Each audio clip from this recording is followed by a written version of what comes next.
Poštovane dame I gospodo. Ladies and gentlemen, dear guests, welcome on behalf of the Friedrich-Ebert-Stiftung, the German foundation. My name is Blanka Smoljan and I coordinate projects within the foundation. It is a great honor of mine to organize and host this conference. Mr. Max Brendel was supposed to address you. He is somewhere in the air. He has a flight right now as we speak. He's flying from Berlin, but he will join us later on. I'm glad to see you all of here, maybe not in such a great number as we wanted to have it, but we have the key players here who will discuss demographic challenges and emigration from Croatia to the Western countries. We will have two panels. During the first panel, we will talk about demographic challenges in Croatia, Bulgaria, and Hungary. And you will be able to ask questions for the panelists. The topic of the second panel is migration. Primarily migration of the youth, namely of young people, because some of our female researchers from the Institute for Social Research carried out a survey about brain drain of young people. So why young people leave Croatia? The survey hasn't been completed yet, but some of the trends have emerged from the survey, so some of the things are known and they will be presented. The findings will be presented for the first time here. I hope that the discussion will be fruitful. Please be active. If you have any questions, if you have any doubts, raise them. This is the right platform for this. Plus it's raining, so you have nowhere to go. Now I give the floor to Mr. Norbert Mappes-Niediek, the moderator and journalist who will lead you into the first panel.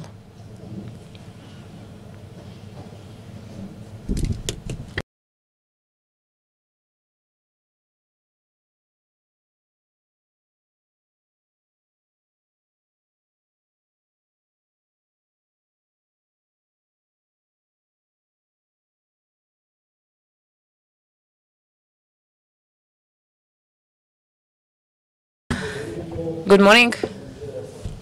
I don't know whether our Hungarian speaker can hear us.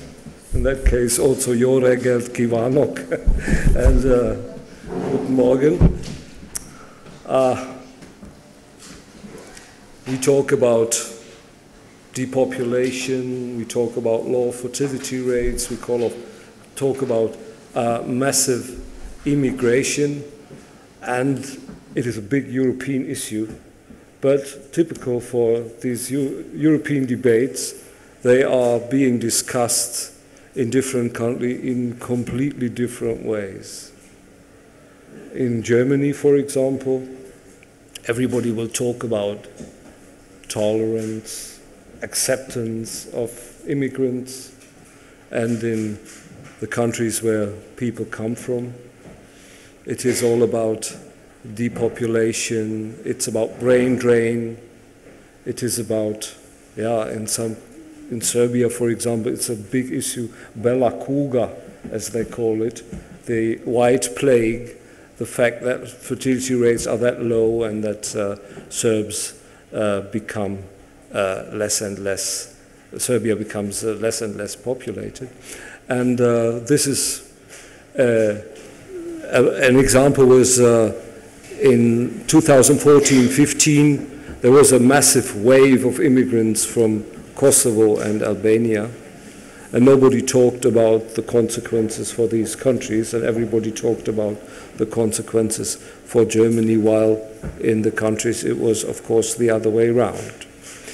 Yeah, I hope when Friedrich-Ebert-Stiftung in Zagreb discusses that it contributes to combining these two very different aspects or two different debates. Pleasure to announce our two-day speakers. This is first Boris Kazakov from Sofia, who works at the Institute for Demography at the Bulgarian Academy of Science, don't you? No? Please correct me if that is not. It's not the Institute of Demography, but it's a bit long name of the institute. It's part of the Bulgarian Academy of Sciences. Geography, Geodesy, and Geophysics. Yeah. This is the name of the institute. Yeah. And the University of Zagreb has a department, the Ekonomski Fakultet, the economic faculty has a department for demography, where Ivan Čipin is coming from. Yes, I work as an assistant professor of demography at Faculty of Economics and Business. Okay. Yes. And our third contributor, who will join us by Skype, most probably or hopefully, that is Attila Melegh. He works for the Institute for Demographic Research at the Budapest Academy of Science. Yeah, we have a tight schedule. Everybody's given about 10 minutes. Would you like to start with your introductory words? Yes, of course. I will speak in Croatian because majority of public is Croatian, so and we have simultaneous translation. Good morning, everyone. Welcome. Once again, I would like to thank to Friedrich-Ebert-Stiftung for inviting me here. I'll give you a short overview of the topic. You have been given the materials regarding the topics that we will cover, so some of the short analyses have been presented in these materials regarding demographic situations in the analyzed countries. So I will shortly present you the findings. I do not have a PowerPoint presentation, but I will tell you what the recent figures are regarding the topic. Some of these findings have not been published yet, and they cover the period from Croatia's accession to the European Union in mid-2013 to the 1st of January 2017.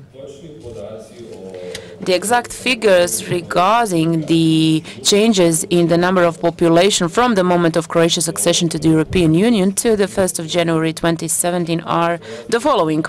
During this period, all in all, Croatia lost 101,001 residents. Of this, more than 52,000 people left due to negative net migration. This means that the number of emigrants exceeded immigrants, and the natural decrease at that point, so the number of dead people exceeded the number of people who were born by a little bit more than 48,000.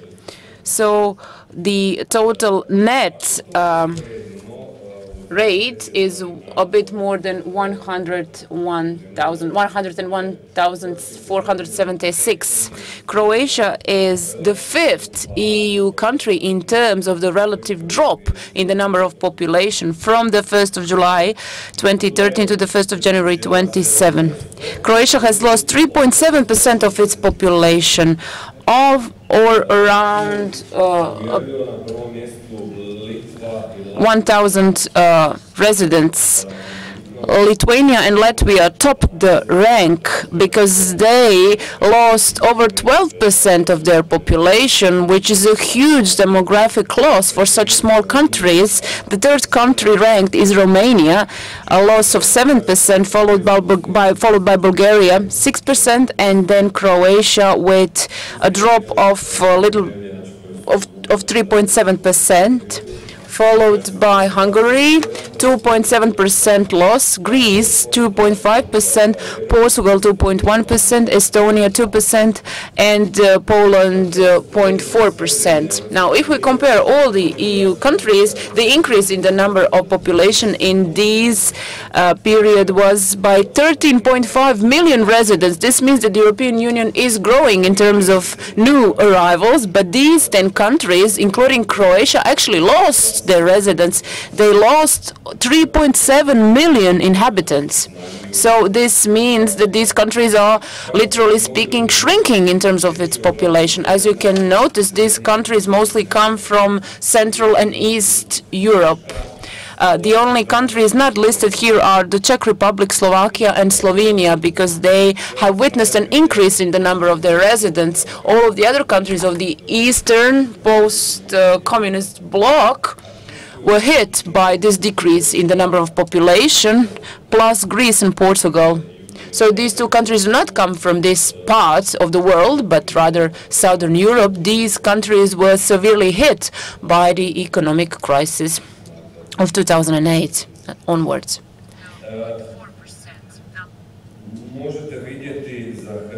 So in case of Croatia, the page 4 indicates the so-called demographic pyramid. We can see the comparison between 2007 and 2017. As you can see, there's a black line marked for 2007, which shows loss in population, mostly due to emigration from the country, negative net migration from the moment of Croatia's accession to the European Union were, so to say, the trigger of negative trends, because they contributed to the loss of population. In terms of migration and registration of migrations, many things are not clear in Croatia.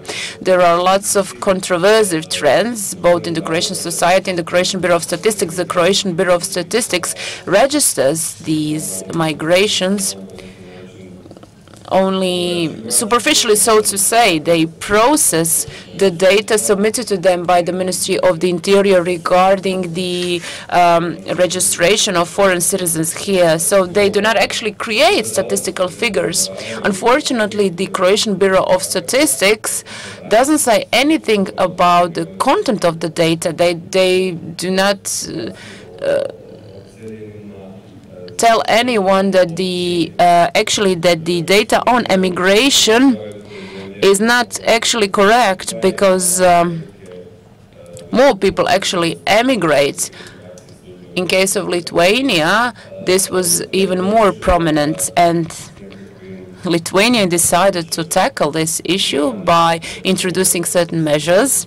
These measures could be perceived as some sort of penalties. This means that a certain health tax was introduced for all the employed labor force, wherever they lived, even outside of Lithuania. And due to this, many of Lithuanian citizens deregistered the fact that they emigrated, for example, to the UK, Ireland, Germany, and so on. So by introduction of this so-called health tax, Lithuania actually penalized their citizens, and by applying these measures, they actually improved their net migration statistics.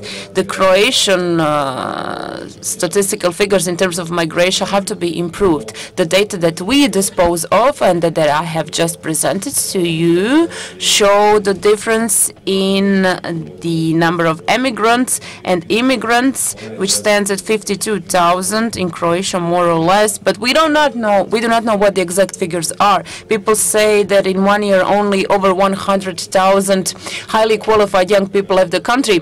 But this is what the media is telling us. Maybe it's just the media hype. Maybe the so-called experts keep emphasizing this, but no one double checks it.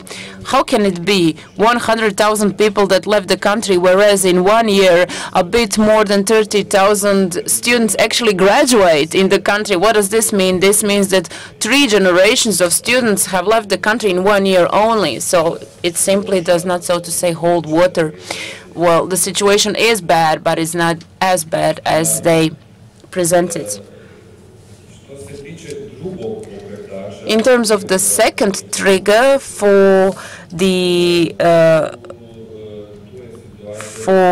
loss of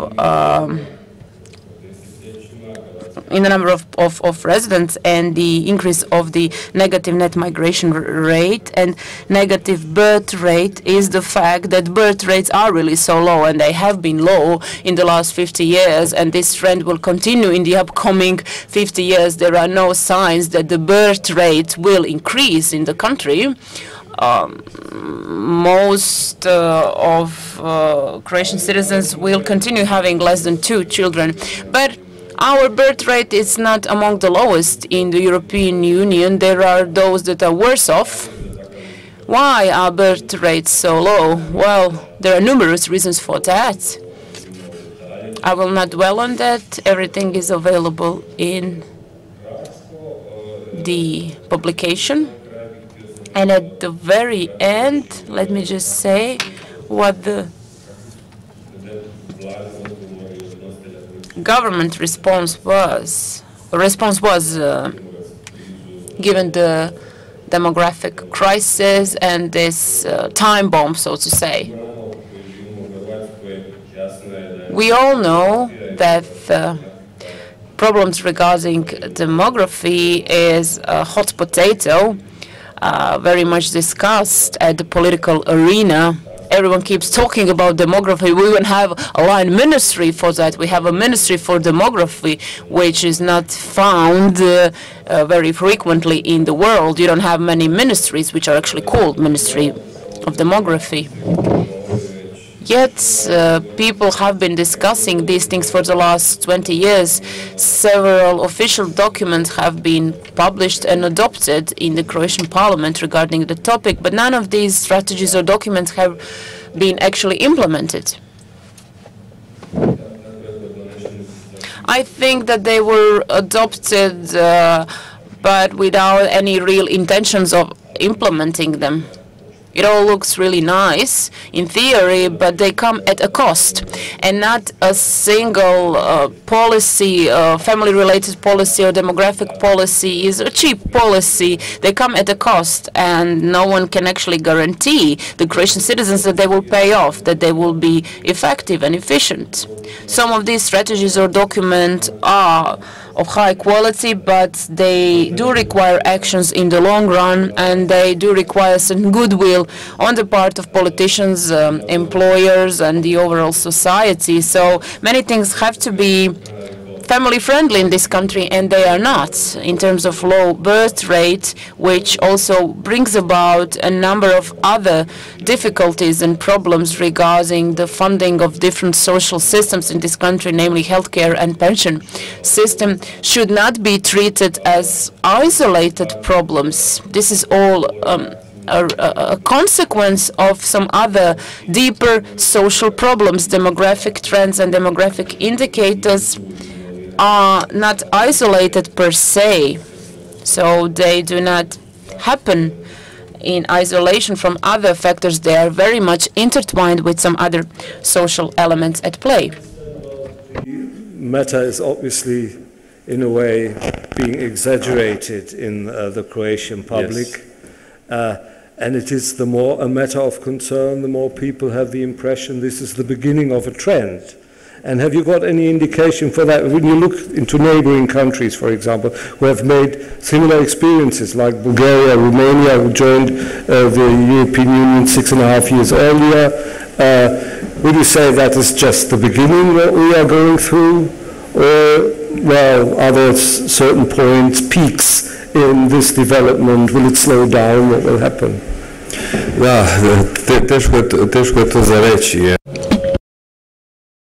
It's difficult to say. These catastrophic scenarios, worst-case scenarios, are very present, not only in Croatia, Bulgaria, Hungary, and Poland, in the neighboring countries as well.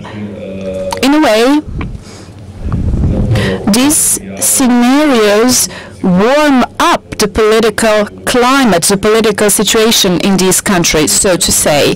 In a way, they maybe also bring short-term political pluses and points, favorable points to the politicians, but in the long run, in the long term, it's not like that, because everything related to demographic policies is quite expensive, and politicians work in cycles which are a couple of years long. They are not interested in long-term solutions, I would say. So it would be ideal, and it is ideal for them to talk about it in pre-election and election time, and when the elections are over, the story finishes for them. Yeah, Boris. Thank you. First of all, I'd like to thank for the invitation. It was very kind of our Croatian colleagues. Well, after hearing from what I heard from our colleague from Croatia, things are really not that different from what has been going on in Bulgaria for, I would say, almost 30 years, or this is more or less the time after the fall of communism, if we can call it this way, or we are referring back to the beginning of the 1990s. The processes have been pretty much the same. They follow similar trends with different intensity over the years and with different intensity across the country, the different regions of the country. But before we go back to the issue of emigration, which I realize is the focus of this meeting, I would like to give a short idea, a short presentation of the current demographic situation in Bulgaria. Of course, the number one issue is the decline, the decrease of population, which in Bulgaria has been happening for, like I said, the last 27 years. And unlike Croatia, from the figures I heard from our colleague Ivan, the structure of this decrease has a different composition. What I mean is that in recent years, Bulgaria has been losing around, I would say, 55, in certain years more or less, around 55,000 people each year, which, in order to give you an idea, is like the size of the Croatian town of Pula, let's say. It just disappears year after year. So, of course, Bulgaria is a bit larger in terms of population and area than Croatia, but this is just how things have been over the recent years. Or the Hungarian town of Eger, for example, similar size. We're talking about 50-something to 60,000 people a year. Out of these, only 1/3 approximately is due to emigration, or negative net migration rate. The other 2/3 are a result of the natural decrease of population, natural deaths exceeding a lot, not a lot, but exceeding the childbirths. We're talking about some 65, 67 children born in Bulgaria each year, and we have more than 100,000 deaths each year. So the natural decrease is, or the natural increase of the population is around -6 per thousand in demographic language speaking. The other issue, which is common among all European countries, not all, but most European countries, including Western European countries, is the issue of aging of the population, which is a natural process, and we can't really do a lot about it. But aging comes with certain social policy challenges to a state which is, as we have already used to say about Bulgaria, the poorest EU nation. So these are basically the two main issues concerning the current demographic situation in Bulgaria. Along with that, we have the emigration problem, but we're so used to it that we don't really consider it a problem as we used to talk about it many years ago, because it's been more than 10 years since the Bulgarian accession to the EU, and this emigration issue is something which is now looked at something quite common. Particularly talking about the structure of emigrants, because Ivan spoke here about the 35,000 students emigrating, but it's not just the students who emigrate. It's very common for Bulgarians to emigrate to the US or Canada, Spain, anywhere in Western Europe, at an older age, you know, over the age of 50, let's say. It's not just the young people. Young people do emigrate, as in all Eastern European countries, and talking about very young people, high school graduate, for example, so many of them immediately go for a bachelor degree to Western universities, in Germany mostly, because it's kind of cheaper, or higher education is affordable, so to say. The proportion of the high school graduates from Bulgaria is so significant that the universities have numerous empty places for students who are not filled in, just because there are not enough people who want to go to university in Bulgaria, besides the fact that the number of high school graduates is relatively low. So, about the regional aspect of the population decrease, or the so-called depopulation process, we can say that many peripheral areas in Bulgaria have been under this process of depopulation for decades. And the result is now that we have more than 200 completely depopulated villages in the country, which are located almost in all parts of the country. And this depopulation process is putting some serious socio-economic challenges to the Bulgarian state. Back in 1982, because we spoke here with Mr. Niediek before the meeting, back in 1982, the communist Bulgarian state tried to stop the process of depopulation, which back at the time was very intensive, as it is now, by the way, in the southeastern part of the country, which is known as the Stranja-Sakar region.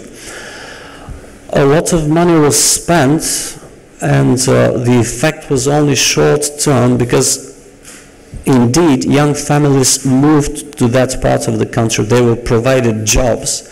They were provided salaries twice the size of the salary of the local residents, which of course triggered some social tension between the newcomers and the locals, but that's another issue. What I want to say is that a very expensive project, which was performed to a great extent, it was completed by the communist Bulgarian state, failed, and the southeastern part of the country is now even more depopulated than it used to be. So pretty much in a nutshell, I can talk a lot about demography policy and stuff like that. In a nutshell, this is the current situation, the main features of the demographic situation of Bulgaria, which is causing certain economic and, I would say, even more social problems to the Bulgarian state. Okay, yeah, thank you very much. I understand the population of Bulgaria was about 9 million, or almost 9 million in 1990, and it's down to 7.1. Bulgaria lost around 2 million people over the last 30 years. Which is an enormous decline. Yeah. Does that come to, does that gain momentum by itself, in the sense that everything gets more difficult to maintain, a good school system, a good health system? If there's little demand, does that mean, well, one day the last one will switch off the light in certain areas? It does happen in certain areas and in certain settlements as we speak.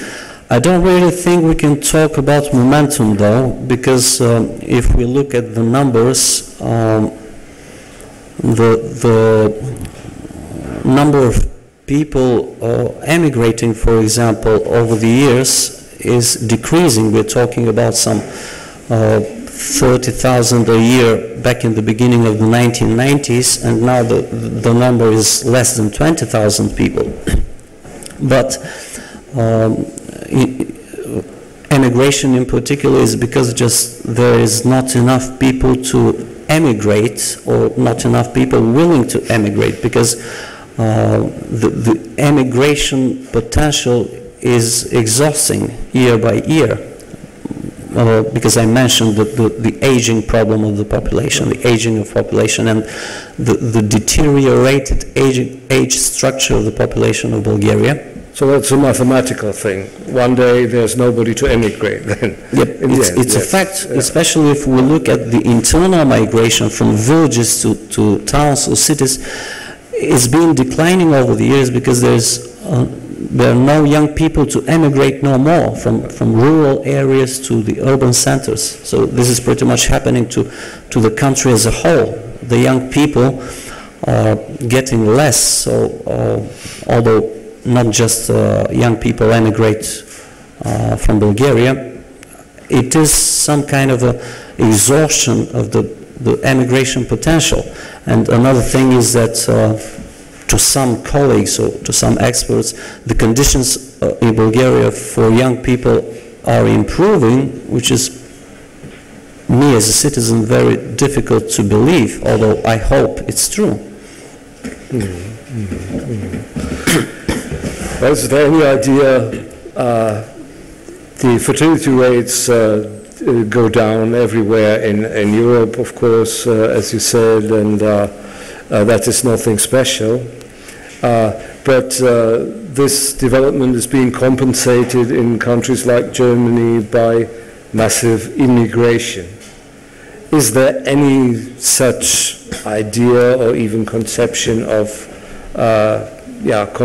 compensation like that? I understand the unemployment rate in Bulgaria is not very high, and companies will have problems to acquire adequate workforce in this situation, won't they?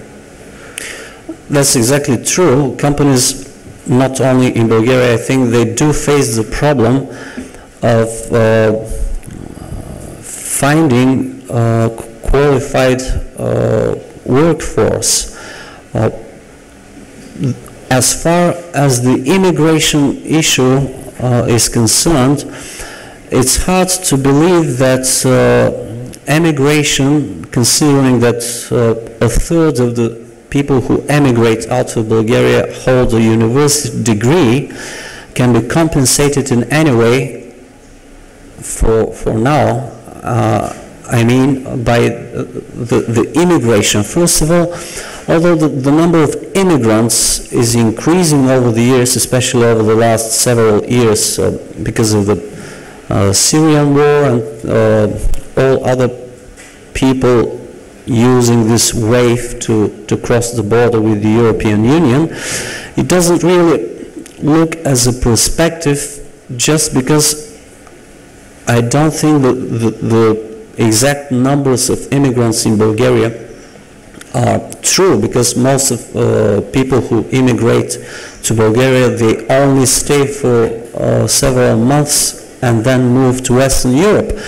And second of all, if we're talking about immigrants who are coming to Bulgaria by their own will, their own decision, the numbers will be a lot less. And yeah, some people do immigrate and stay in Bulgaria, but there are just too few, regardless of their qualification and education, to compensate at all the loss of educated young people, not just young people who leave the country each year.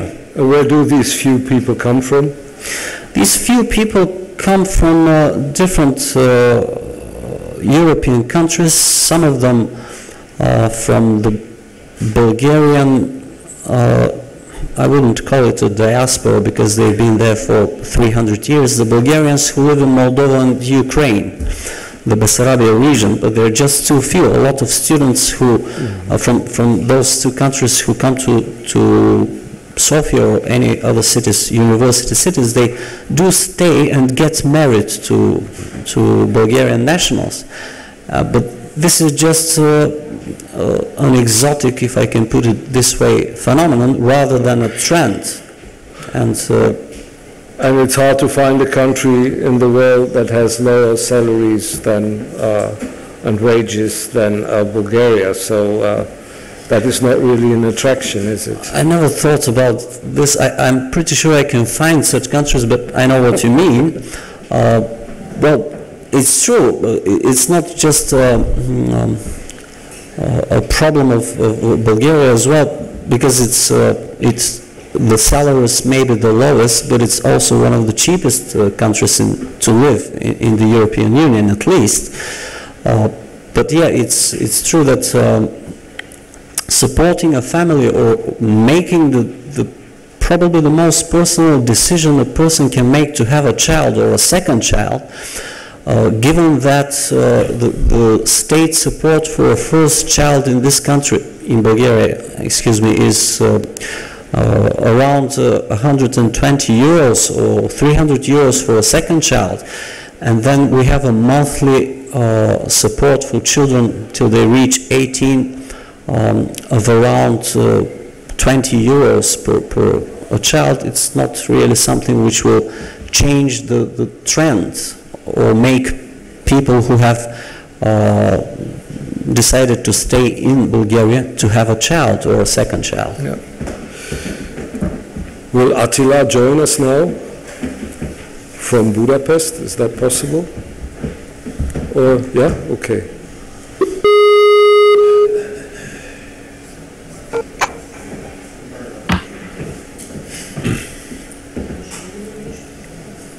Hi, everybody. Will we be able to see him too, or only hear him?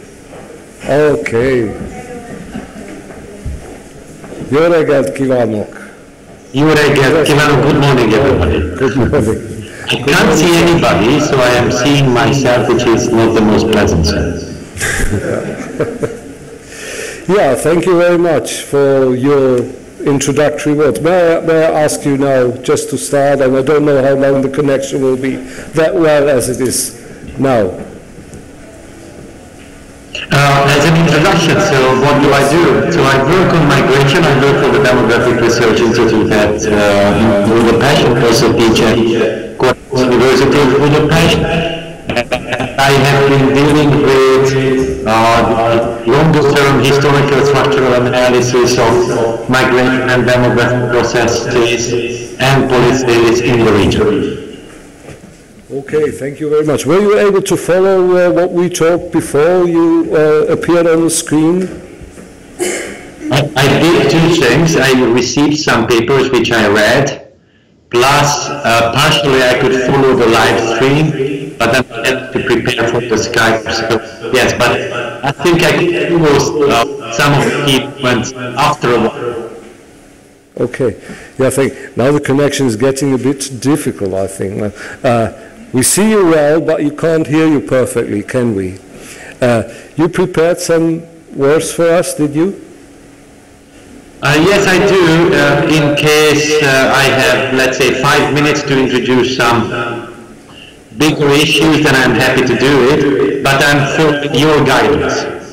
Please, okay, thank you. Then I would like to listen to your first 5 minutes.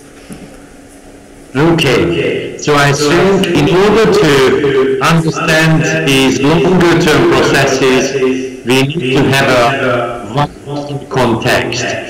So I would like to just to briefly some key points. First point is that from a demographic point of view, there is an enormous restructuration throughout the world, and Europe is declining, relatively speaking, in various aspects, not just demography, not just population size, but also in its economy. So in 1960, whole of Europe was 47% of the GDP of the Earth. Now it is around 30%. And then this also related that overall the whole continent is having a higher level of migration, especially during the last 30 years. And it is harboring a large proportion of the migrants of the globe. It should not be mistaken with refugees, because the refugee numbers are much less of an issue here. And then the key point is that Europe is full of smaller countries, and smaller countries are more prone to have larger level of migrations. And then we also should see that the whole of European Union is a very interesting area, globally speaking. It basically cannot be compared to any other region because it combines two things. One, it is an open space, not only for capital and goods, but for labor as well. And at the same time, this open space is full of very stubborn inequalities. This sets itself, in terms of migration, to a very intensive path. The other thing I would like to mention here is that in case we compare it, it cannot be compared to Latin America. Latin America and the North America are more divided. The only comparable situation is Central Asia, that is to say with regard to the ex-Soviet territories. So that's also a very important thing, because we have to calculate with this. Now, Eastern and Southeastern Europe is in a very difficult position because of this demographic emptying, which has been described by my colleagues as well very nicely previously. Now, the demographic emptying is really very serious, and actually it leads to a lot of insecurity in terms of how these nation states can be maintained in its various systems. So the numbers are really frightening. In case we are frightened, we don't necessarily need to be, but that surely it's an enormous big challenge. Now, the next issue is that there is an unequal exchange, and the unequal exchange has various things. There is an unequal exchange between, let's say, Germany and then this region, because there is this cross movement of capital and labor, and then the revenues are not very unequally distributed. Plus, very importantly, let's say the German economy, but even I would say the Austrian economy, benefits a lot from immigration because of solving the mismatch problem in the labor market. That is to say, they can select those people who are exactly that position or can work exactly in the same position. So that's also very important. Why these local economies here in Southeastern Europe or Eastern Europe suffer a lot, because they lose a population which should be used for also for local purposes in case there is an economic development. So there's already an issue. And then here we get into a further issue, and then I finish very quickly, namely that this region has no real sources of immigration beyond the regional links, that is to say, those historical ethnic links which all these countries have in neighboring countries. So this region is really emptying out because it is not receiving immigrants from outside the region, but we are taking immigrants from each other. This is very characteristic of my country, for instance, where Hungary has just issued 1 million citizenship to Hungarians in order to also to attract them to come here for political purposes, for other purposes. Nonetheless, that is definitely not enough for various reasons. And the very last point is that this region has become severely anti-immigrant, and this means that the policy making is very much restricted in terms of immigration, regardless of the fact that in case we do a very fictitious, in the sense of Karl Polanyi, very fictitious balance, then we can see that the best immigrants, quote unquote, are coming from outside Europe. So in case we look at the Hungarian statistics, there's a very interesting point that those people who come from Vietnam and China, they are basically the same type of population in terms of education, in terms of age composition, in terms of employment capabilities, than the ones we are giving, let's say, to Austria or to Germany. And these are the points which I wanted to raise for further discussion, of course. Thank you. Thank you very much. I recently came across a paper, I don't know whether that was correct, claiming that differences inside the United States of Europe when it comes to income are about comparable to the ones inside the European Union. But they claim there are much less obstacles for inner migration in the United States, of course, because of language, because of civilizational or cultural reasons, but there is much more compensation for poorer regions from the federal budget than there is in the European Union. Could one say this problem disappears, more or less, when you look at it from a standpoint that you have in the United States of America? So immigration is not longer a problem. The population shift, it is still there, but it's no longer a problem.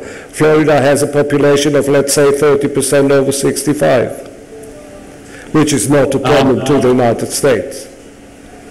This is an absolutely relevant problem what you are raising, and actually this also shows that we are looking at a deeper problem. But you are right, the comparison is not okay because of course there is a federal government in the United States and there is a chance for redistribution. But I think the problem is still here, namely in this era of globalization we can see this geographic inequality is actually increasing. Which means that the problem is there, even in the United States it's there, wherever it can, even within Bulgaria there is there, because there is Sofia, there is the countryside, so this inequality is really very important, and we don't have a solution for that, mainly because we are having an economic model which is based on the very quick movement of capital, which means that the possibilities to restructuring the economy in such a way that it would counterbalance this is absolutely limited.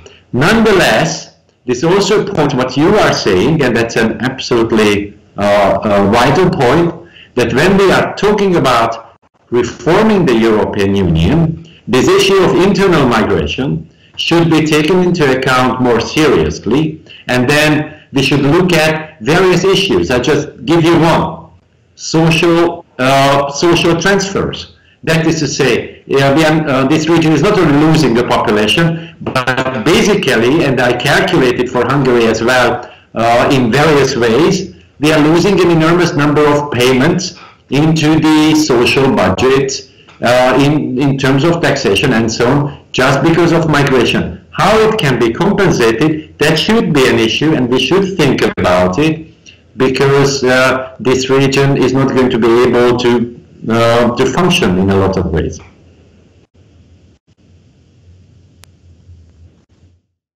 The floor to your question. I see there are a couple of young people here.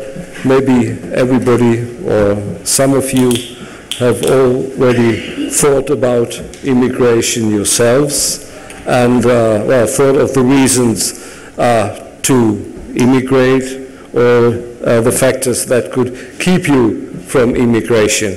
Ivan said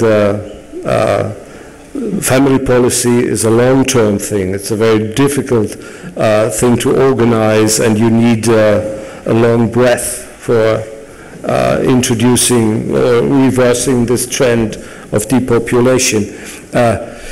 Yeah, please feel free to ask and to interfere into our debate. Yes, please. So I speak. Oh, thank you. I will speak in English. Oh, I'm sorry. I have a question for two questions for the three of you. Okay. Name me, please, three ways that you think that this problem would be solved. Just three things, everybody, please. Well, I'm just moderating the debate. But you are a journalist also? Okay, so for two of you. Yeah. But so what would be the resolve to resolve this problem? What would, in your opinion, would be the three main things you would do if somebody would give you, I don't know, a čarobni štapić? Yeah. So what are the three? Stop the population to decline, or what? Of course, to solve the population decline. Yeah. If you don't have three, give me two. But please give me this opinion. I definitely wouldn't take that job because we're just making conversation. Yeah, it's because I have a second question. Yeah, it's for a country like Croatia, it's I would say it's almost impossible to stop the population decline in this moment. Okay, so you're a pessimist. Okay, you? No, please? I'm not. But I'm a He said realist. at this moment.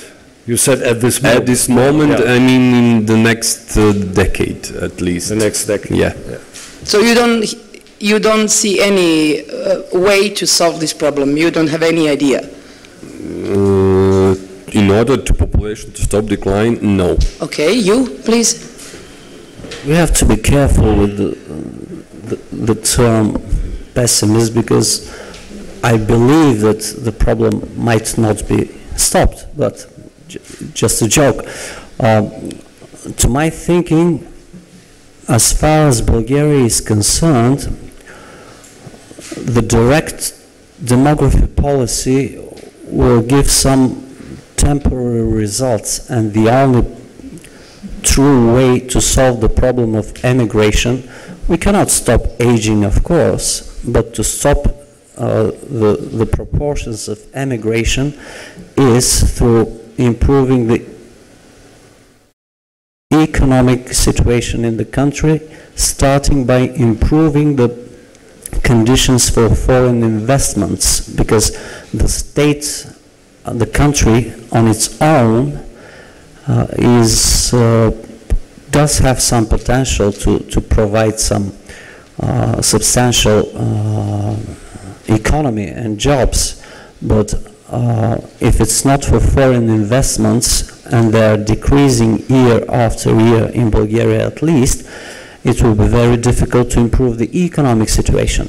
And since the economic situation is at the stage as it is, not only would Bulgarian people continue to emigrate, but nobody would want to come to Bulgaria as it is now, more or less. So economy is, to my understanding, the indirect approach to solving this problem. Absolutely, I agree. So we should give that question maybe also to Attila. If he can hear. You are still here. Because we are all, please. Your question is very important. Let me be more optimistic, but a little bit more radical. I think in order to change things, we need to have rather free thinking in a lot of ways. So the first thing is that you can always manage some of the negative effects of emigration. Namely, you can always issue like diaspora bonds. You can maintain the link with this technology, what we are having. You don't need to lose certain people, and you don't need to lose their job, for instance. So in case local communities keep a list, and local employment agencies and so on keep a list of those people who have left, you can always approach them in case there is a job or there is a work, so you maintain the links. This can be very important. The second is, I don't think that, as opposed to many governments in the region, I'm not against some kind of a well thought out immigration. I mean, why don't we use those potential which comes with this? But of course, this is a very sensitive issue, and you have to be very careful because you have to solve some of the key economic problems. And here comes the radical thing. In order to see something severely different, then we should have different ideas in terms of economic policy. Somehow, the regions should have, in some ways, more control or more saying in the ways how companies are coming and going. Because in case we have hurricane companies, and then we have a tendency of the reduction of the live labor, then it's going to be very difficult to stop any of these things. And the very last thing I would like to mention is that all those hopes that fertility can go up, I think there is a consensus among demographers. It can go up a little bit, but we cannot expect a huge increase which would lead to some kind of a population displacement. So I think we have to think bravely, freely, and in certain points very radically. Is it working? Yeah. Thank you for your answer. So the second question is, because this was the first one, none of you did mention the main problem. Why are people going away? It's corruption. Okay? So we are dealing with numbers, we are dealing always with statistics, with everything, but nobody is ever saying out loud the, at least, idea for solution.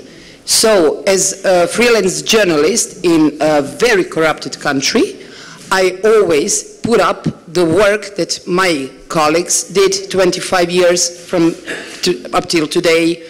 The meaning of our job is too big and too historical in this critical moment, because when there is no censorship in media, when the journalists are dealing with normally and free environment for doing their job, there would be no immigration problem. And this is just my point of view. I just hope that you would consider it at least, because if you see everything that is today's topic of our discussion here is just the consequence of corruption in Bulgaria, in Hungary, in Croatia, and in today. That's my opinion.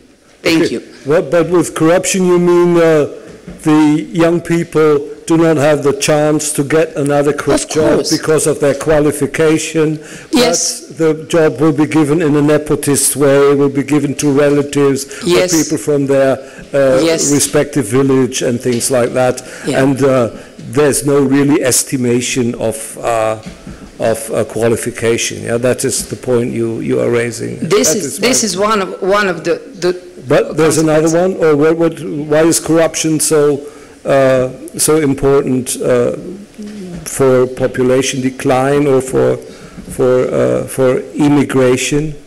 Because the corruption is the hole without end, and a lot of my friends went to Ireland, to I don't know, everywhere. So in Croatia you cannot succeed. You just cannot have a job, because the state is taking 75% of everything that you are making. Which is not corruption. That is no. tax, We can talk about corruption for hours, but the whole structure in Croatia is corrupted. Kako se veli mreža? Corrupted net. Yeah. And wherever you go, you always came to the same names. It's Agrokor is now, and it's always something. So it's always going down. It's like a hole without end.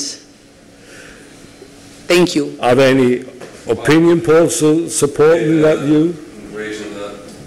Čak bi se subjektivno. Subjectively, I agree with you, but I'm a researcher. We need to have the scientific evidence for your assumptions.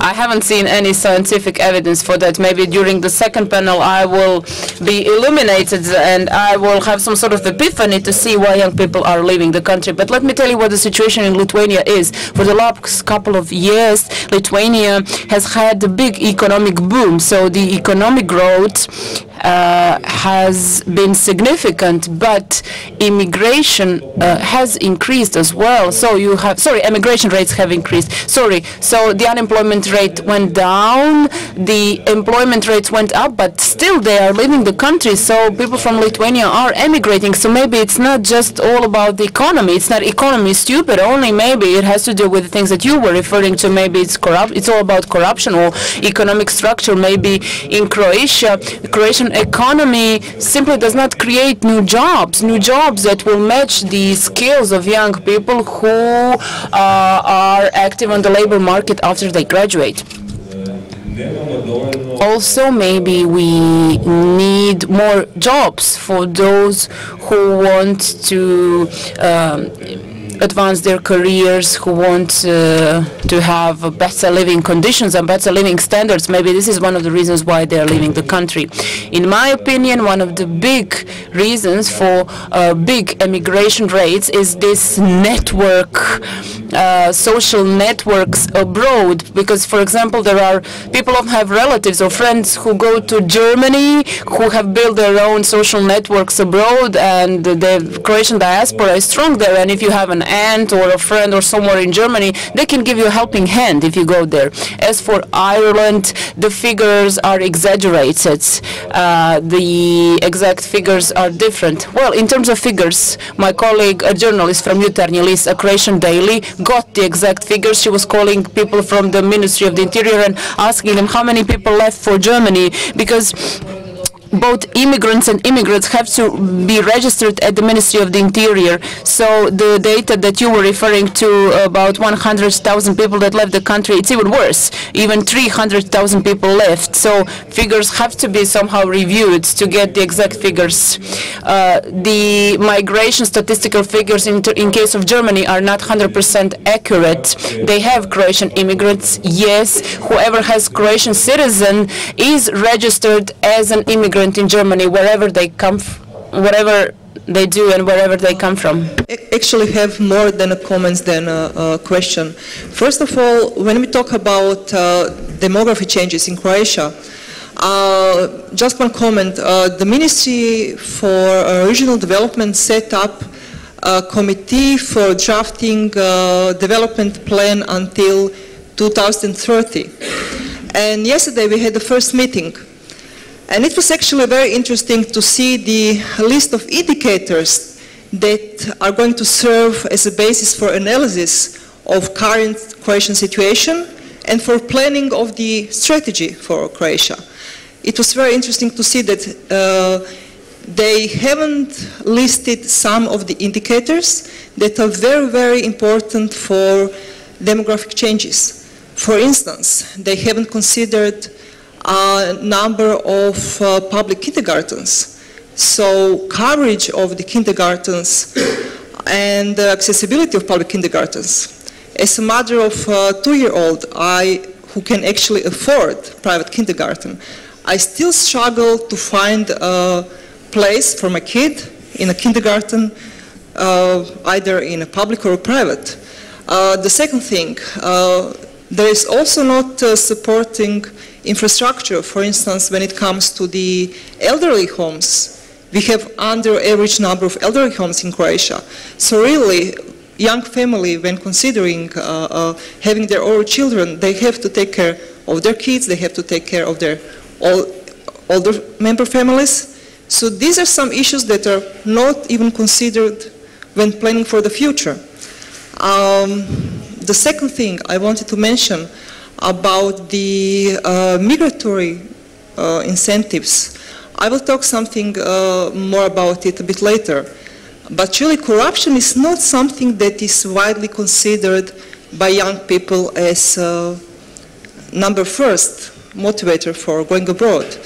As already mentioned by a colleague, ipin, some young people have very well-established networks abroad. So there are very strong push factors.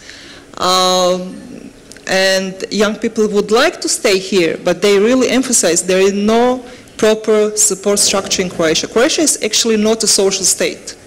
This is the main problem. And then, of course, economy, which is not supporting to the young people, unemployment and so on. So there are various reasons. Thank you. Maybe both.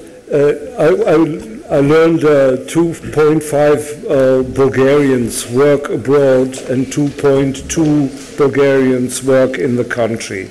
So that is considered first time more people work abroad than in the country themselves.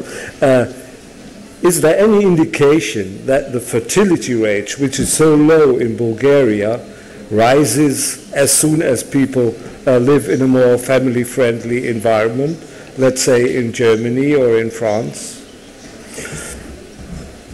For the last question, I wouldn't know for sure, but as you mentioned, the 2.5 and 2 point something, I forgot to mention that there are around 2.0 million retired people in Bulgaria, which represents such an enormous burden to the social system of a relatively poor country that it's worth talking about it in a different place and time. As for the families living abroad, I don't have the numbers, but it's worth finding out some, if it's possible at all, of course, some official, let's say, or statistically substantial numbers about that problem. As a citizen, although, I can say that all of the friends, and there are lots which I have who live abroad in, I'm talking not just Western Europe, but Australia, Canada, and the US combined, they all have children, not just one in most cases, and which is more disturbing, some of them decide to have a child once they've moved to another country, which relates to another feature, if we can say, if we can put it this way, that a lot of young Bulgarian women get married to foreigners, not that just they have this dream as young girls, but this is what happens. And the mixed families are very common among young Bulgarian, mostly female Bulgarian nationals who have emigrated. Okay, thank you. And Ivan, you feel probably supported by this remark, don't you? Yeah, of course. I just want to mention about family policy. You said about how to raise fertility. As a colleague from Hungary said, it's almost consensus among demographers that impact of family policy on fertility could be modest at highest, so relatively small, and in order to achieve greater impact you need to invest huge amount of money, and it's a costly long-term and thing, and I don't think that any government, especially in this region of Eastern and Central Europe, is capable has fiscal capacity to finance such a costly policies. In other words, you need more kindergartens, but not in the first place for demographic reasons. Yeah. Just because people need more kindergartens. Yeah. Yeah. Okay. Yeah.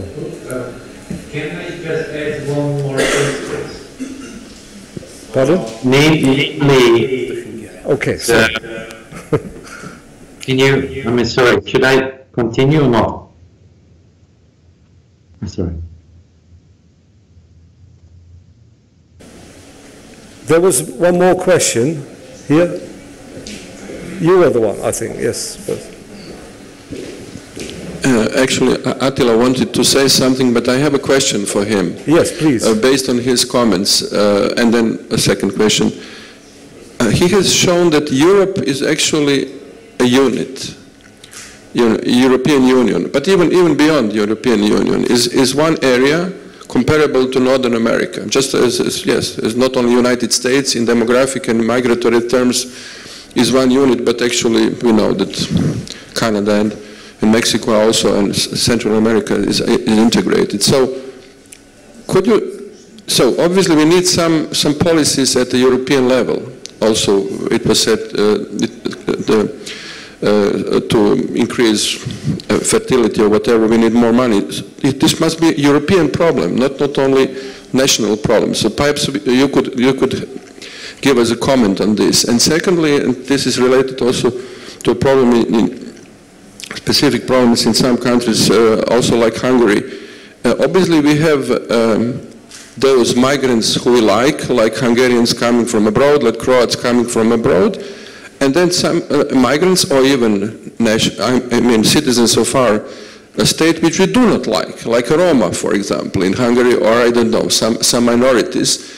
And the policies are really very ethnic national, that trying to target, just specific ethnic groups and to discriminate against others. And, so perhaps we should comment on this. And something Attila said is that perhaps we have a potential of, productive, highly educated Indians or Vietnamese coming to our countries, but the question is whether we have potential to integrate them culturally. So perhaps, this is ultimately a solution, but we have to deal with this, not just dream about how Croats or Hungarians or Bulgarians will have more children if they are, I don't know, get money for this. Yeah, okay, thank you. Attila, please. Just try to answer briefly to this. The first thing is what I learned from the previous discussion is that, of course, local solutions concerning care, concerning the interest of young migrants, returning migrants, we never talk about them, they are very important, and also of immigrants at the same time. So even on a local level we can do a lot to facilitate some of the problems, but it's of course not a solution.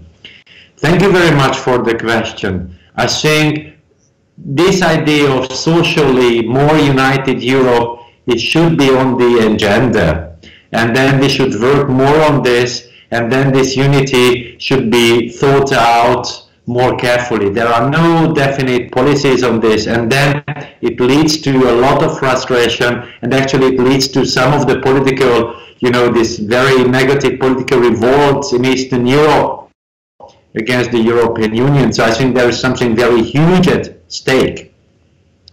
Concerning, of course, the demographic influence, and then the idea that we can actually have dramatic change in the demography. Actually, I think we already see transnational families will tell us also that it's difficult to have, higher fertility. Many of the families I interview, they actually don't see each other. I mean, how to have children then?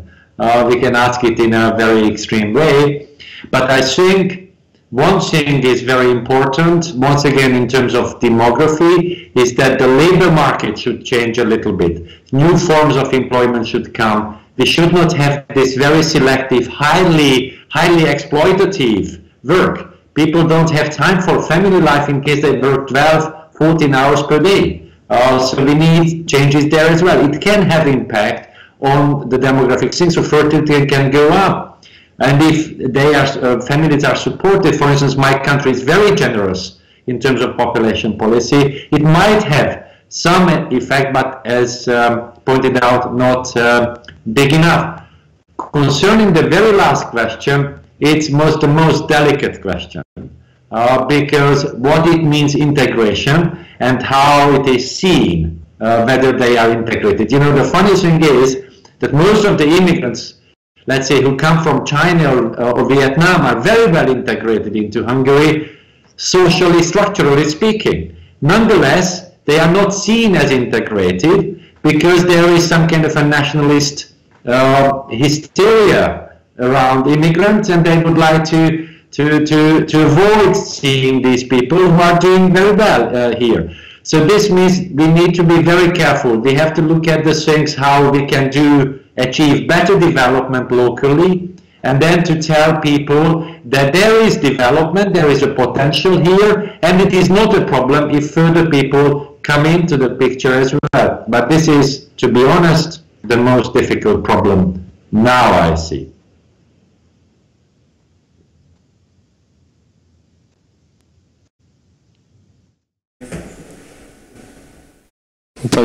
Thank you all for very interesting introductory notes. My question goes to Professor Kazakov, and it's a little bit related to the issue that the Professor Melegh just tackled. It's about the reintegration programs for the return migrants, re-immigrants to Bulgaria. Is there any kind of proactive governmental policy for reintegration of return migrants? What are in your knowledge, what could be like the numbers on return inflows to the Bulgaria, and is there such a thing as fostering so-called circular migration between Bulgaria and any other European Union state? For example, I know there's a case for the Ukrainian workers working in Poland and Hungary, this kind of circulating model. Thank you.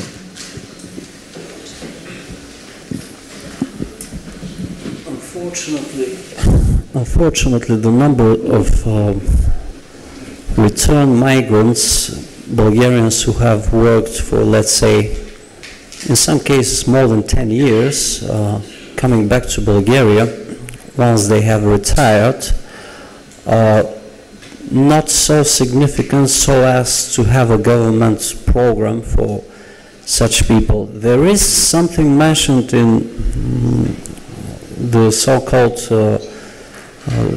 national demographical strategy for Bulgaria, but there are a lot of things mentioned there which, you know, as in each strategy, things are written, and how are they going to be executed is a whole different story.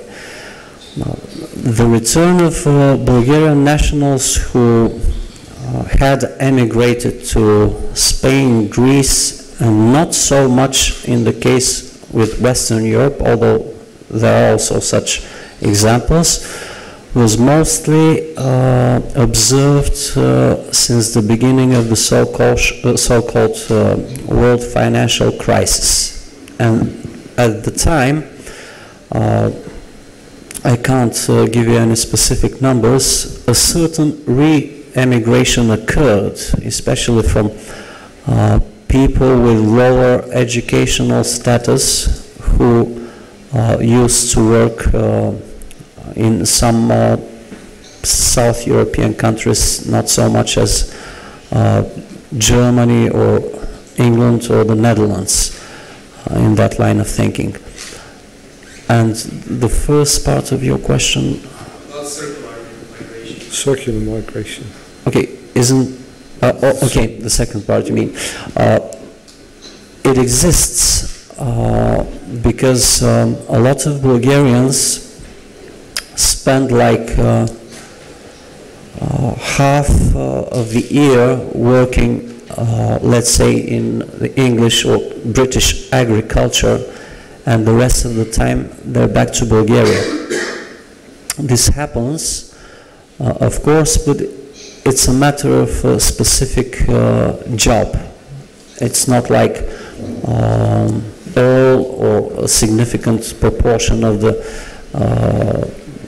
emigrants are part of this circle migration, but it does exist. I believe it shouldn't be much different from the guys from Ukraine or Romania or Poland who are employed in particular in the British agriculture, because this is the most common case which comes to my mind.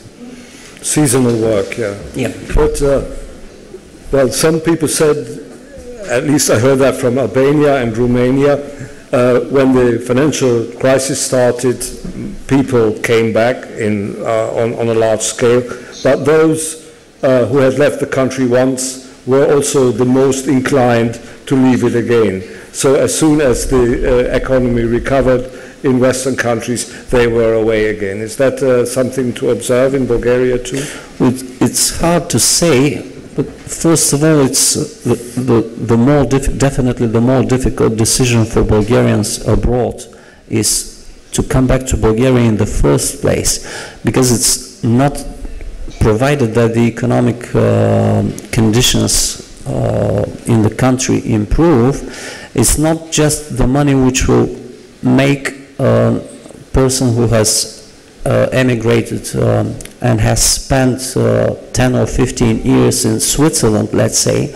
It's not the easiest thing to decide just because of the money to come back to Bulgaria, because it's not just the money. If we may refer to the issue of corruption, which was put on the table here, it is the lack of, it's the sense of feeling of injustice and lack of respect of the honest businessman, so to speak, which is visible, or at least the society has this feeling. It will be hard to prove that, of course, but a lot of things which exist are hard to prove scientifically, but they still exist. So it's not just a matter of money or improvement of the economic situation in Bulgaria which will make the immigrants to come back to the country. It's just a complex of factors, and yeah, this is a problem.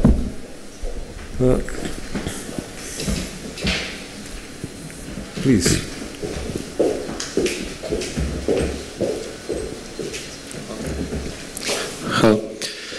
I also have a question for Professor Kazakov.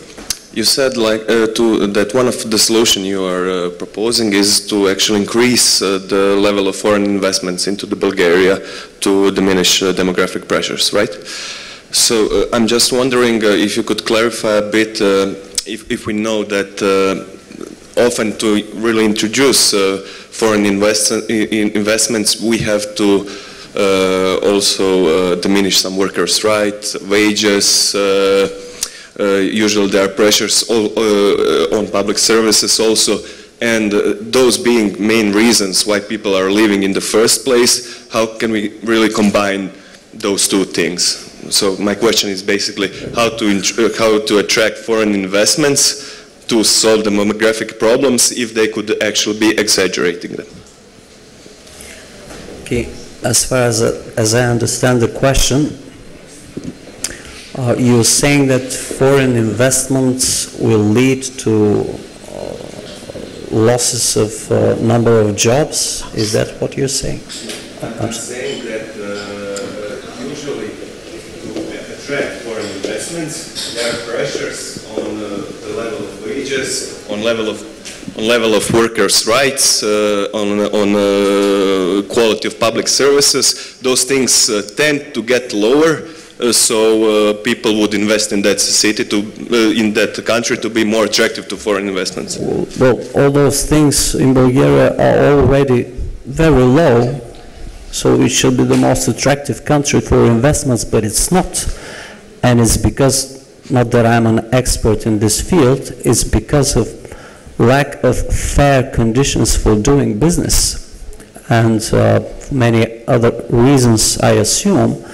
But it's not just the low levels of wages which a foreign investor knows is going to pay for the Bulgarian workers.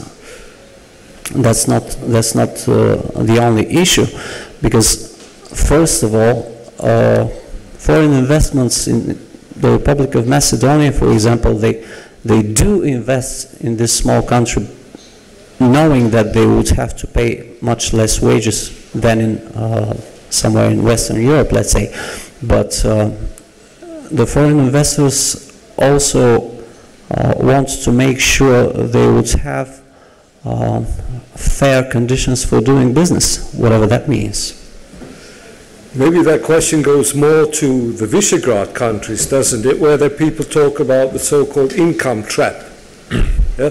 The only assets these countries have, they say, to be competitive is first low wages, secondly low taxes, and low taxes affect infrastructure, and low wages, well, they are a bit tempting in the way, because the investor loses interest as soon as these wages rise. So that is the trap character of it. Does that happen in Croatia, in Hungary? Do these countries enter in an income trap, and in that way, well, workforce, because they cannot get higher wages in their own country, will leave it?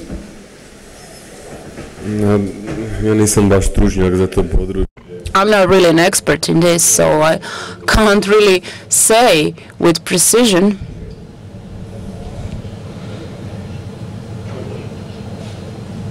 Can I also add something to this?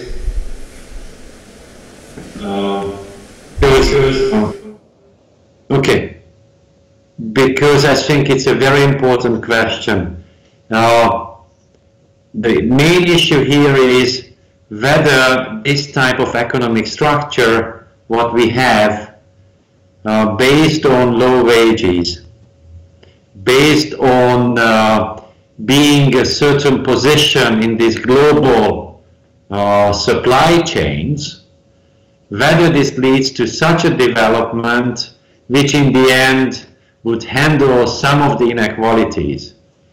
In this sense, in case there is no change in the economic policy and in economic institutions, I think that the overall empirical evidence is that it's not going to be a massive change, meaning that this developmental gap within the European Union is not going to decrease in the longer run.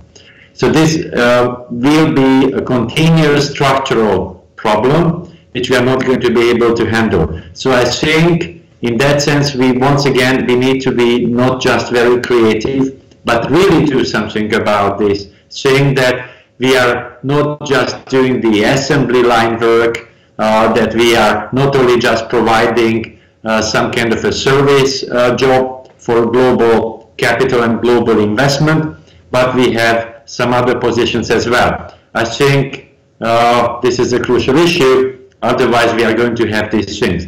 This kind of a wishful thinking about decreasing the wage gap without changes, that's wishful thinking.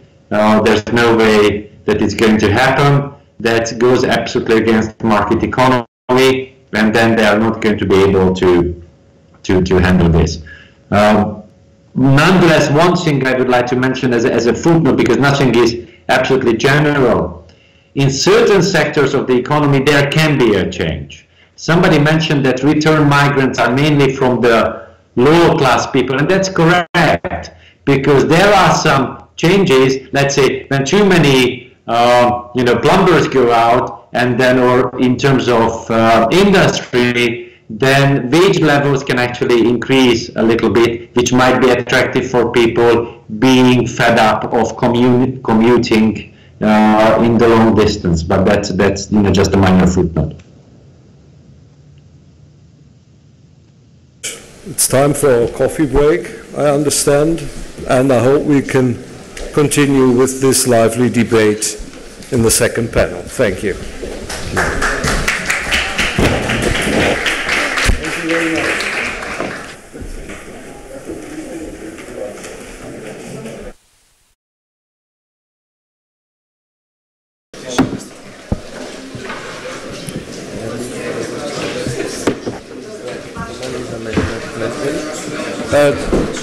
Možemo li početi, molim vas? Evo, tko kaže da nam je demografija samo negativna? Vidim da smo popunili ovu dvoranu, nakon ove jutarnje sesije koja je bila... Okay, so after the morning session, we have had some new arrivals. More people are sitting now in the audience, which is great. So we have some young people here. Please allow me to introduce you the next topic. The title of the next panel is Emigration After the Accession to the European Union and the Economic Consequences and Consequences for the Society. So we will not deal with emigration or immigration of young people only, yet the focus will be on young people, although we will address some other issues pertaining to immigration of older segments of population. So let me just brief you on the panel, how it will look like. So let me just tell you that the Friedrich-Ebert-Stiftung, while they were preparing the conference, turned to female researchers from the Institute for Social Research here in Zagreb, Dunja Potočnik and Mirjana Adamić. The two of them have carried out an important survey involving young people. So different groups of young people were involved. They came from all parts of the country. So the first part of their presentation will deal with the survey. Can you hear me? Dunja Potočnik from the Institute will highlight some of the main findings of the survey. The survey is a rather new one, so not all findings have yet been analyzed. So she will give us some insights into the first findings. After Dunja, we will listen to Mr. Drago Župarić-Ilić from the Institute for Migration and Ethnicity, who will present us some of his findings dealing with migration issues as well. And then we will have two comments, one given by a lady and one by a gentleman, one by Marin Živković from the Network of Young People of Croatia, and Mrs. And our colleague from the National Institute, from the Autonomous Trade Union of Croatia, who will tell us something about the role of trade union to retain young people in the country. Of course, you are all welcome to share your comments with us. So the panel will be in Croatian, so we have some international guests here, so please take the headsets because simultaneous interpretation is provided. Dunja, please take the floor and tell us what the main findings of your survey are. Thank you. I can prepare my presentation in English, so I will present it in English, although I will join the discussion later on in Croatian. It's my pleasure to be here today and to have an opportunity to share some insights with you and to join in discussion with you. Today the focal point of my presentation will be on the data from the Institute for Social Research in Zagreb. The current research that was mentioned by Professor Zakošek was done by a colleague of mine, Mirjana Adamović, and myself. And it is actually a qualitative study. It was done on the 6th focus group in 5 Croatian towns by help of Croatian NGOs dealing with young people. But first of all, let me share some bit of context with you. We have already talked about increase of migration rate in Croatia. We have some problems with reproduction, with presentation. Here, I wanted to show you some data on the migratory aspirations of the European young people. As you can see, actually Croatia is not on the top of this scale. Croatia is, let's say, in the middle. But what is important here, that Croatia currently has more push than pull factors. So more factors that are influencing positively young people to actually think about moving abroad and to move abroad than those who help them to stay here in Croatia. And let me show you some real data. These are the data that were extracted from the youth research done in the Croatian, in this Institute for Social Research, on the national representative samples. And as you can see, we have actually quite stable ratio of young people who would like to move abroad or stay here. So first of all, young people who have not considered at all to move abroad are quite stable at like 1/4 of young people. Then those who would like, who do not want to move abroad for a longer period of time, they're actually decreasing. This is something we can get concerned about. And those who would like to permanently leave the countries are actually quite stable in these like 16 or 14 years. And this is very interesting that those who would like to move for a long period of time but not permanently are quite a big group of young people. And of course, this is not only a threat to Croatian stability or to Croatian prosperity, but it can also be used as a factor that could help Croatia. Let's only share example of Baltic countries. There is quite high migration, but when it came to some kind of economic stability and more prosperous factors, young people made a decision to actually come back. And these economies are more advanced now. When we talk about this study of youth migration, which is currently developed, and we are expecting results to be published late December, I already mentioned that we did 6 focus groups, and in total we had 58 young people from the age of 18 to 29. This is qualitative survey, so the emphasis is not actually on the percentages, on the data, but on the statements of young people about the motivating factors and about the pull factors for going back to Croatia or staying here. So these are the research topics that were elaborated during our research. So previous migratory experiences abroad, some impacts of staying abroad, current aspirations for moving abroad, preferred countries, purposes of current motivations for moving abroad, desired length of staying, and perceived impacts of future staying abroad. When we were developing this questionnaire, we took into consideration both some social factors, economic factors, political factors, personal factors. And what are the first results? Let's share, let's wait. So first of all, majority of young people has experience of moving abroad for educational purposes. So Erasmus schemes has helped a lot. So majority of young people have moved abroad for educational reasons, for instance to Austria, Czech Republic is very popular, some Scandinavian countries, Slovenia as well. Temporary migration is very attractive to the young people who are 21 or over with secondary education, and first of all to the students. So they would like to get some experience abroad, they would like to increase their educational chances, their employment chances as well. Unemployed young people are of course more frequently interested in moving abroad. We have to take into account that in Croatia, over 60% of young people who are actually employed earn around 600 euros monthly.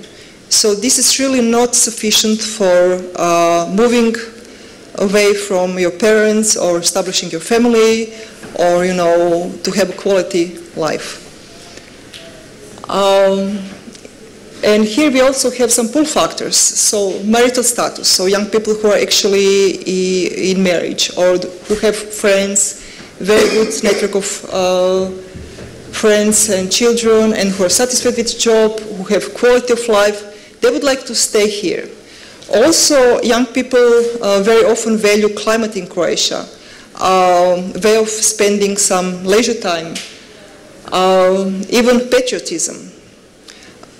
It is very important to also say that low proficiency in foreign languages is one of the pull factors. So young people are still very hesitant to move abroad if they're not very skilled in foreign language. And also, the last very important point is that there are very significant regional differences. So, for instance, we have Primorsko-Goranska županija around Rijeka, and we have found many satisfied people there. So, young people in this region are satisfied with their education. They can find jobs more easily than people in other regions. And they are really hesitant to move abroad for a longer period of time. They would like to go abroad to get some experience, to travel, maybe to earn some money, but they would like to come back. It's quite a different situation in Osijek. So in the region of Osijek, Vukovar, Baranja, we all know that increase of migration in this region is quite high. Young people cannot find a job. There are many young people who have only vocational education, so 3 years vocational education, and it's very hard for them to find stable job, to earn some decent money. Zagreb is also quite a problem because young people in this region find jobs quite difficult. Also, we have to mention that there is a quite significant skill mismatch on this labor market. In the last 20 years, we had 200% of increase in social sciences and humanities at universities, while, for instance, natural sciences or technical sciences have decreased or just stayed stable. So these are some aspects that I would like to emphasize and that could serve as a basis for our discussion. Thank you. Hvala lijepa. Thank you. Let's leave the slide on, please, to remind us on some of the findings. Now I would like to invite Mr. Drago Župarić-Ilić to present us some of his findings from the research based on the statistical data. Drago, please take the floor. Thank you, Professor Zakoša. Hello, everyone. I would like to thank the organizer for inviting me here. I will try to place emphasis on some of the emigration trends based on a study conducted for Friedrich-Ebert-Stiftung called Emigration from the Republic of Croatia after Croatia's accession to the European Union, published late last year. It's available in your kit with the materials. So, during the first panels, we have already addressed this issue as emphasized by Professor Chipin. He referred to certain figures. So, he has told you what the real loss in terms of population was, over 101,000 people less, whereas a significant percentage amounts to the so-called mechanical loss, which means that we have negative net migration rate. However, figures are underestimated. In other words, the real figures are much larger, and it's all due to poor records keeping in statistical offices due to the fact that migration and immigration flows are not recorded accurately in Croatia. We know what the main reasons are, and we have just listened to the presentation regarding the main findings of this survey. So now we know what the main structural reasons are. They are mostly economic, also due to some political reasons. This is why we have this situation. If you remember last year, we were discussing about institutional discrimination, maybe due to high levels of corruption and bribery in Croatia. Maybe there are some other psychological reasons why people opt for emigration. The study that I have carried out was mostly based on the desk research and statistical analysis. It became crystal clear that from 2008 to 2009, Croatia has continually been losing its population, which means that negative net rates have increased, and in 2016 it amounted to 23,000 people. So this means that more than 23,000 people left the country compared to those that moved in the country. I have tried to emphasize the fact that there's a rule behind it. I have tried to classify the immigrants according to their age, education, and sex. The figures show that mostly males leave the country, but both males and females move out when they are in their prime. Mostly, this is the age group from 20 to 40 years old. They account for over half of all the immigrants. In terms of education and qualifications and professions, there is an interesting trend that we are witnessing. Apart from highly skilled workforce, especially after the Croatia's accession to the European Union and after abolition of some bans introduced on the labor market and employment of Croatian foreigners, low-skilled and medium-skilled workers have started to leave the country. And if we compare this against situation that we had in 1960s and 1970s, if you remember, because people mostly worked, people mostly left the country to work abroad. This is the so-called gastarbeiter communities. Now, the whole families are leaving the country rather than the breadwinner. So back in 1960s, the breadwinner would leave the country, and then the family would reunite him. Mostly it was a male, but now the whole families are living all at once. In terms of locations and desired destinations, as the media is presenting us on a daily basis, Slovenia will become completely depopulated. This is really true. 5 counties from Slavonia are mostly hit by depopulation, plus Sisak-Moslavina County and Lika-Senj County. In percentage terms, these counties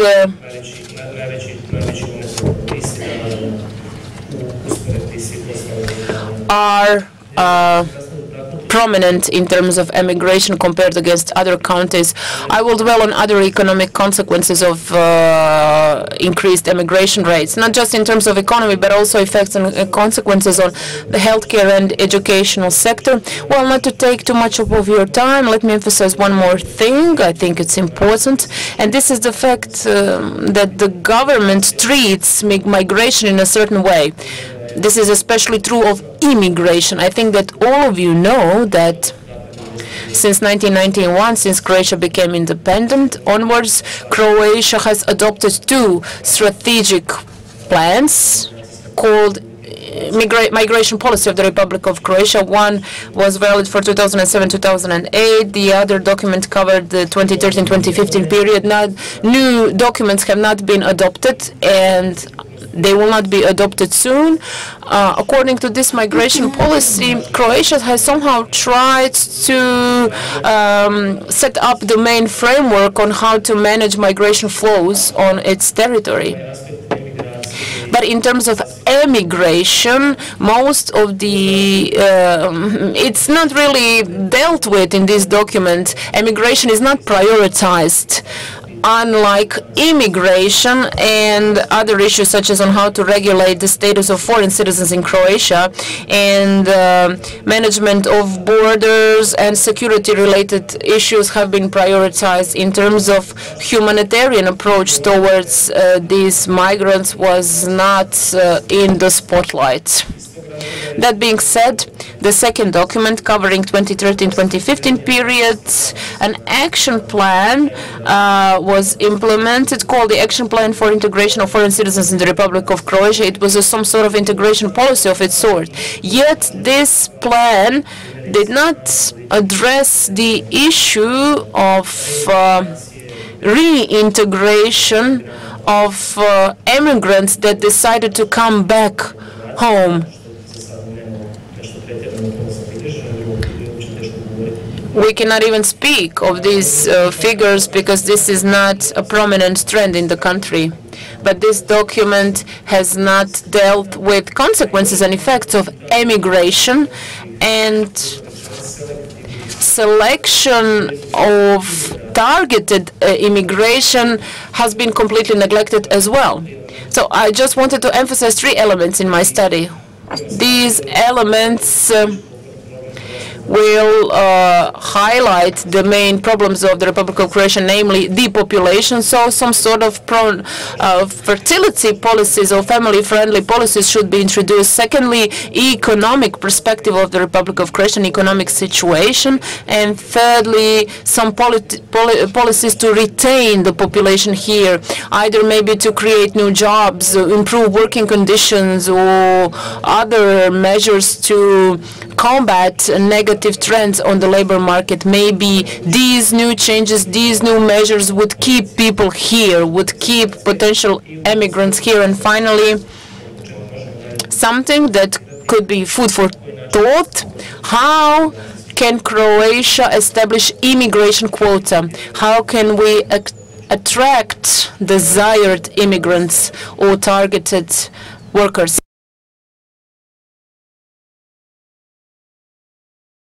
Well, right from the start, you have to know that emigration will not stop, and neither we should try to stop emigration flows. People will leave to seek better lives, to have better living standards. They will go elsewhere.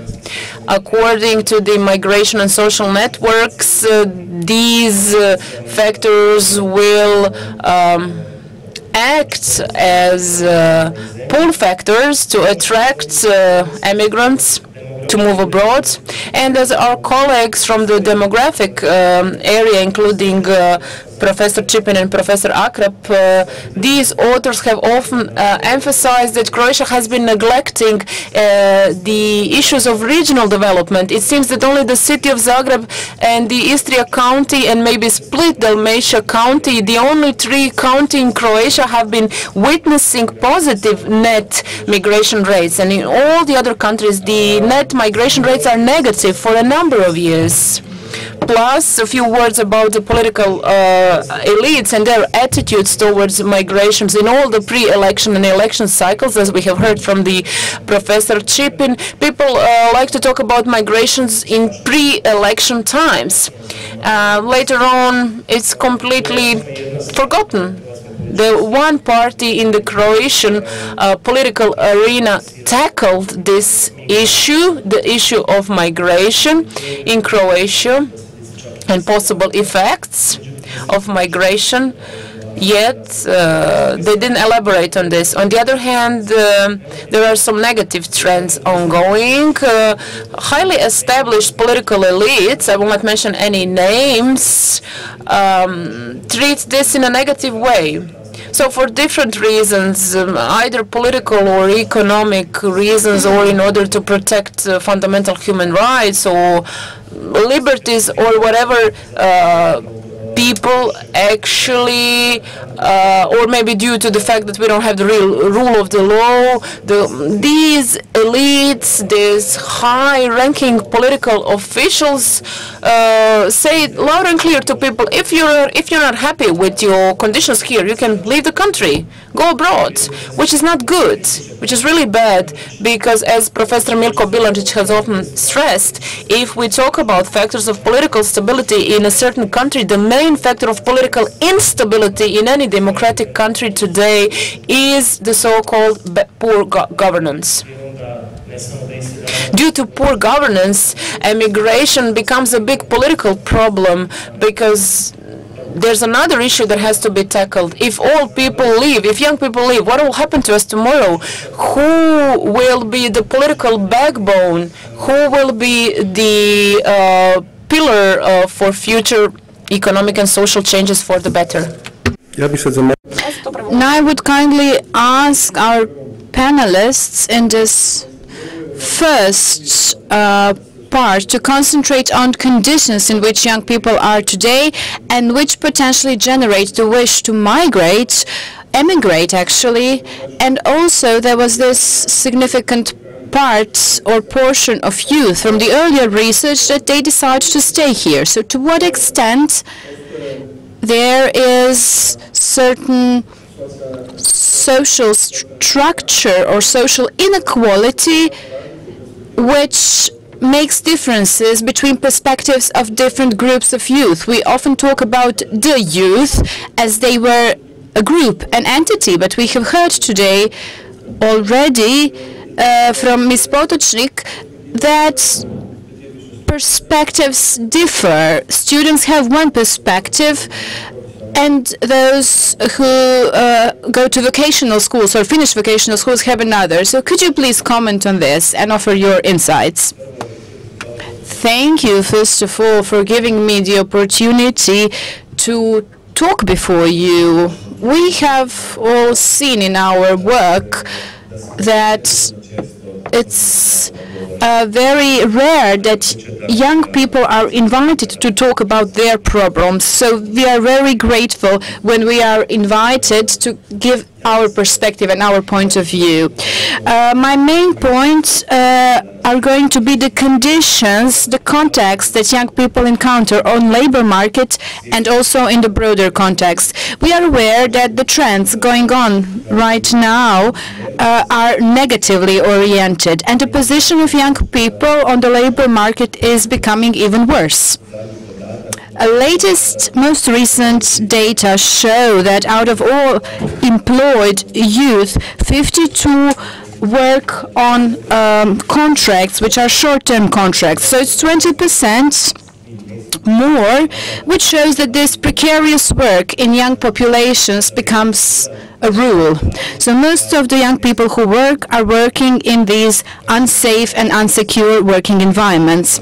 In that context, and I am active in this youth network Croatia, and looking at these rights of young people, looking at them through the context of how young people approach and have access to some basic services, such as employment, education,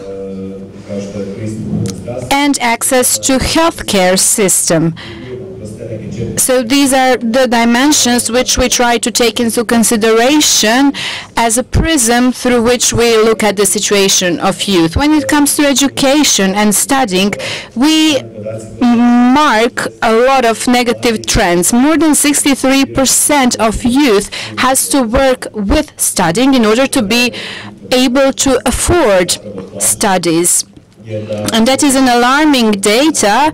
Out of people who work, most of them work on average under burden of 4 months a year. So that is full workload and full burden, 4 months. So we can ask ourselves to what extent this work burden of students impacts their studies, and how good and how with high quality can they study, and what will they do with their knowledge later on. When it comes to employment, we also see marked negative trends. We see that wages for beginners are becoming lower, and the transition from or rather transition to adulthood is becoming ever longer. It takes them much more to get out of the parents' homes. Average age is 32 for young people which leave their parents' house, and that's among the worst data in European Union, which is also alarming. There is a high percentage of young people which still live with their parents. All of this shows that today's labor market and the conditions are not favorable for young people to create their autonomy.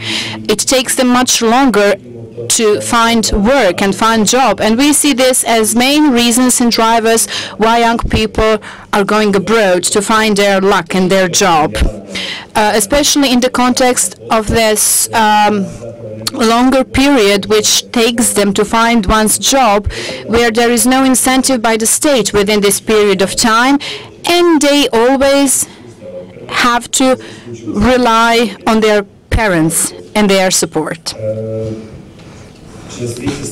When it comes to living and housing, there are no developed policy frameworks which enable them. It's also a consequence of the situation on the labor market. So this is these are basic insights that I would like to put on the table, and the conclusion would be that young people don't have enough income to make a decent life in this country, and this is the main reason why they are going away so much.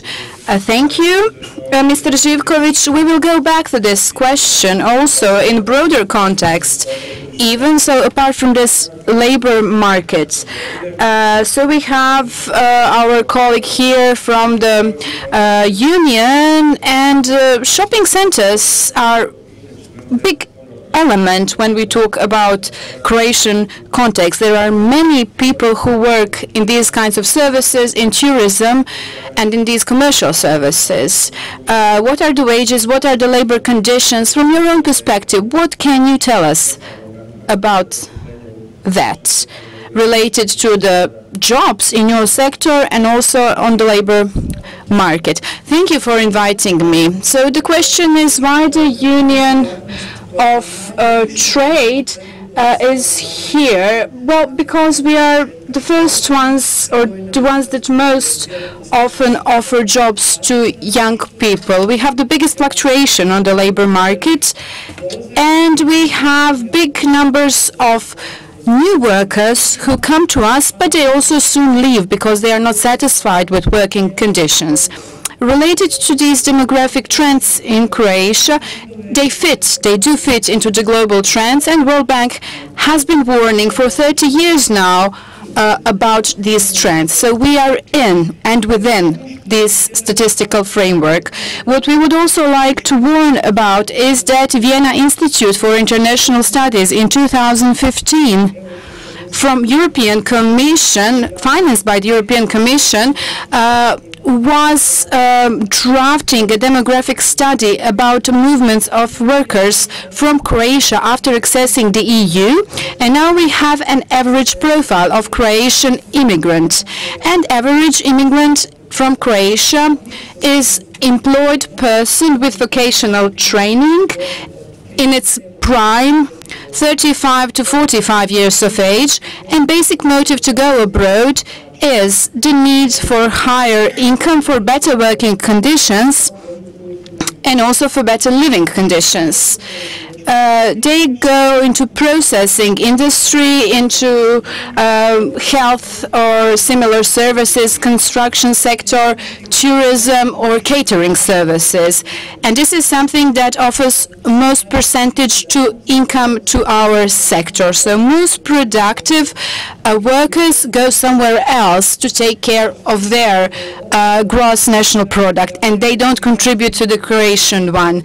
Unions are very worried when it comes to this leaving of highly qualified people abroad, because the unions were included into structural reforms of educational system, and we really wanted to participate in all the processes of transformation of the economy towards green economy and towards creating new green jobs, towards creating digital economy and creating jobs in these sectors.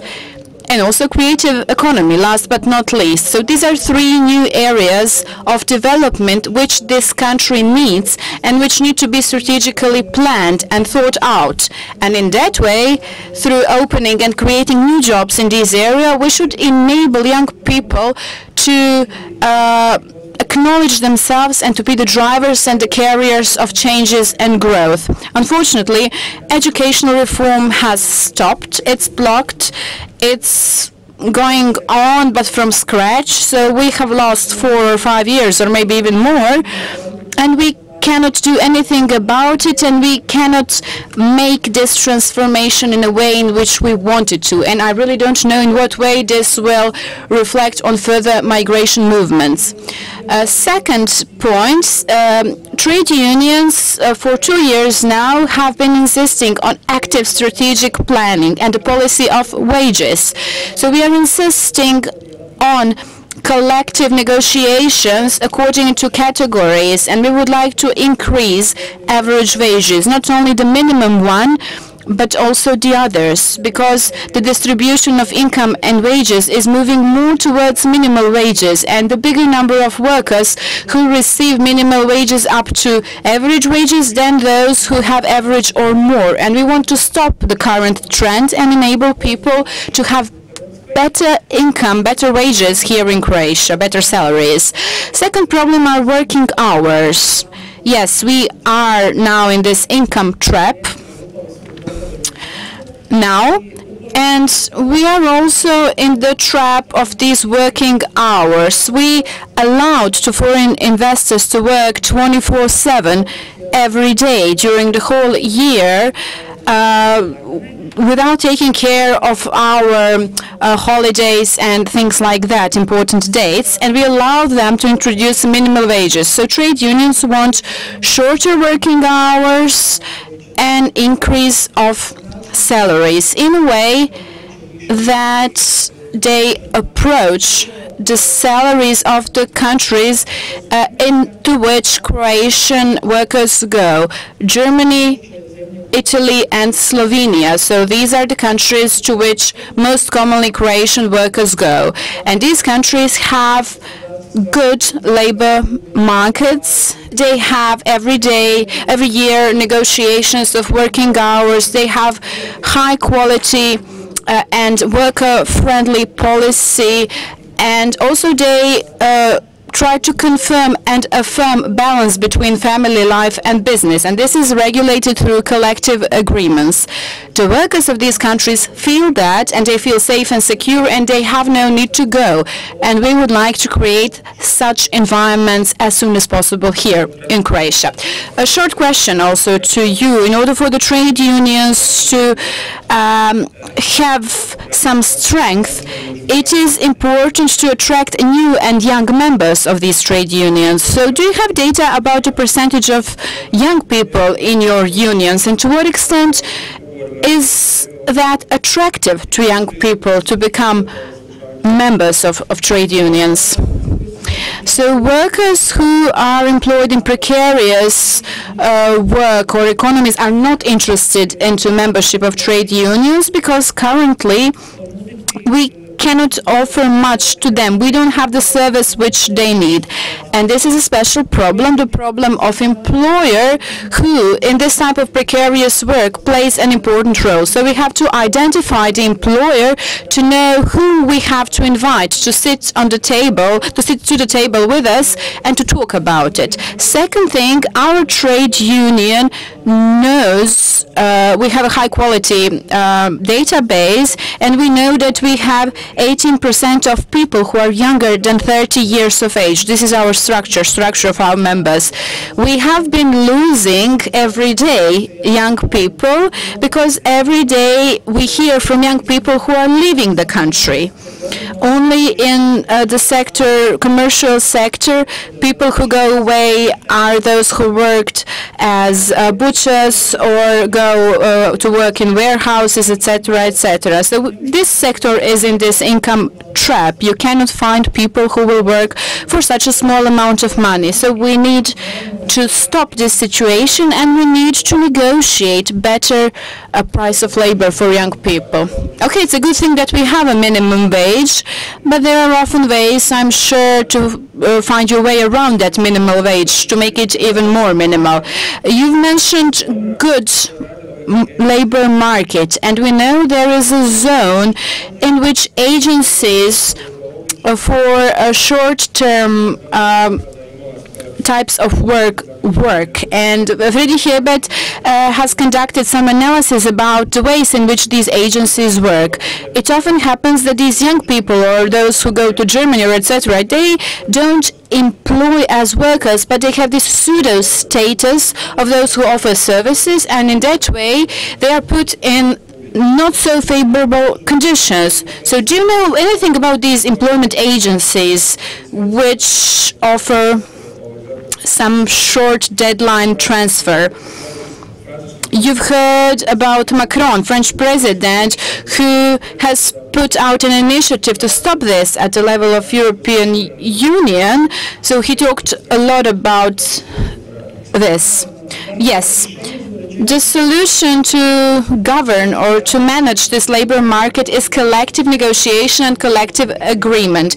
You can lay out everything perfectly in a collective agreement if you have a serious social partner. We have foreign investors and employers who want to pay as less money as possible, and then they use such agencies and their workers to send a message that they are so replaceable at labor market. And then workers don't want to stay there. They want to find safer and more secure labor markets, and this is why they leave.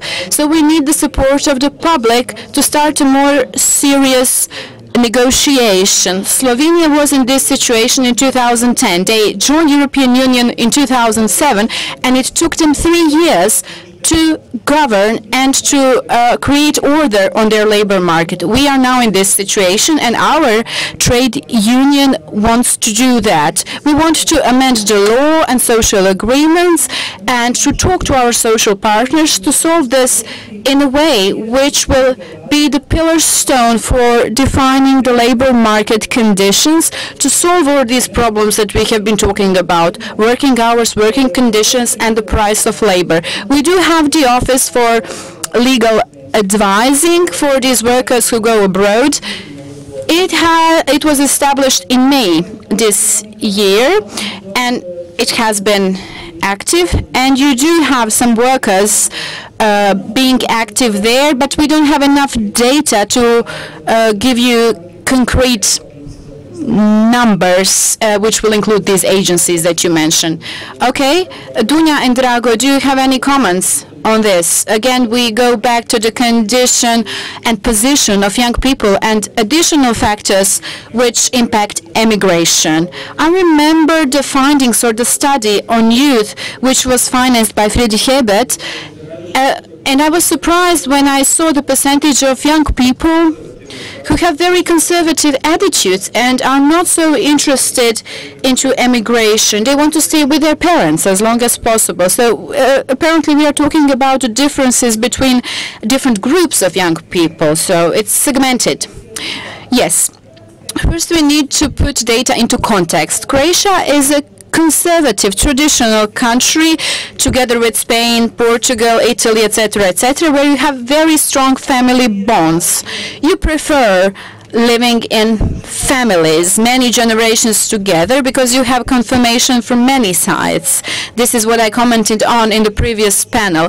Parents offer support to their children, and children take care for their aging parents. That's the first factor. The second factor is that still Croatian youth, and this has been changing with the mobility, etc., but they do prefer the safe environments of close family. And you see that in our research by my colleague Adamovic and myself. Young people really want to be where everybody knows their name, so to say, and they want to enjoy leisure time and life which they wanted. Of course, they would like to go abroad and gain new experience, but they would also like to come back.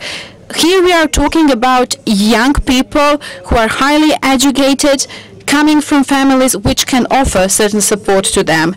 Young people which underwent vocational training, which have difficulties finding their jobs with underdeveloped, economically underdeveloped regions, those young people have big difficulties, and their only choice is to go wherever they can create some sort of income.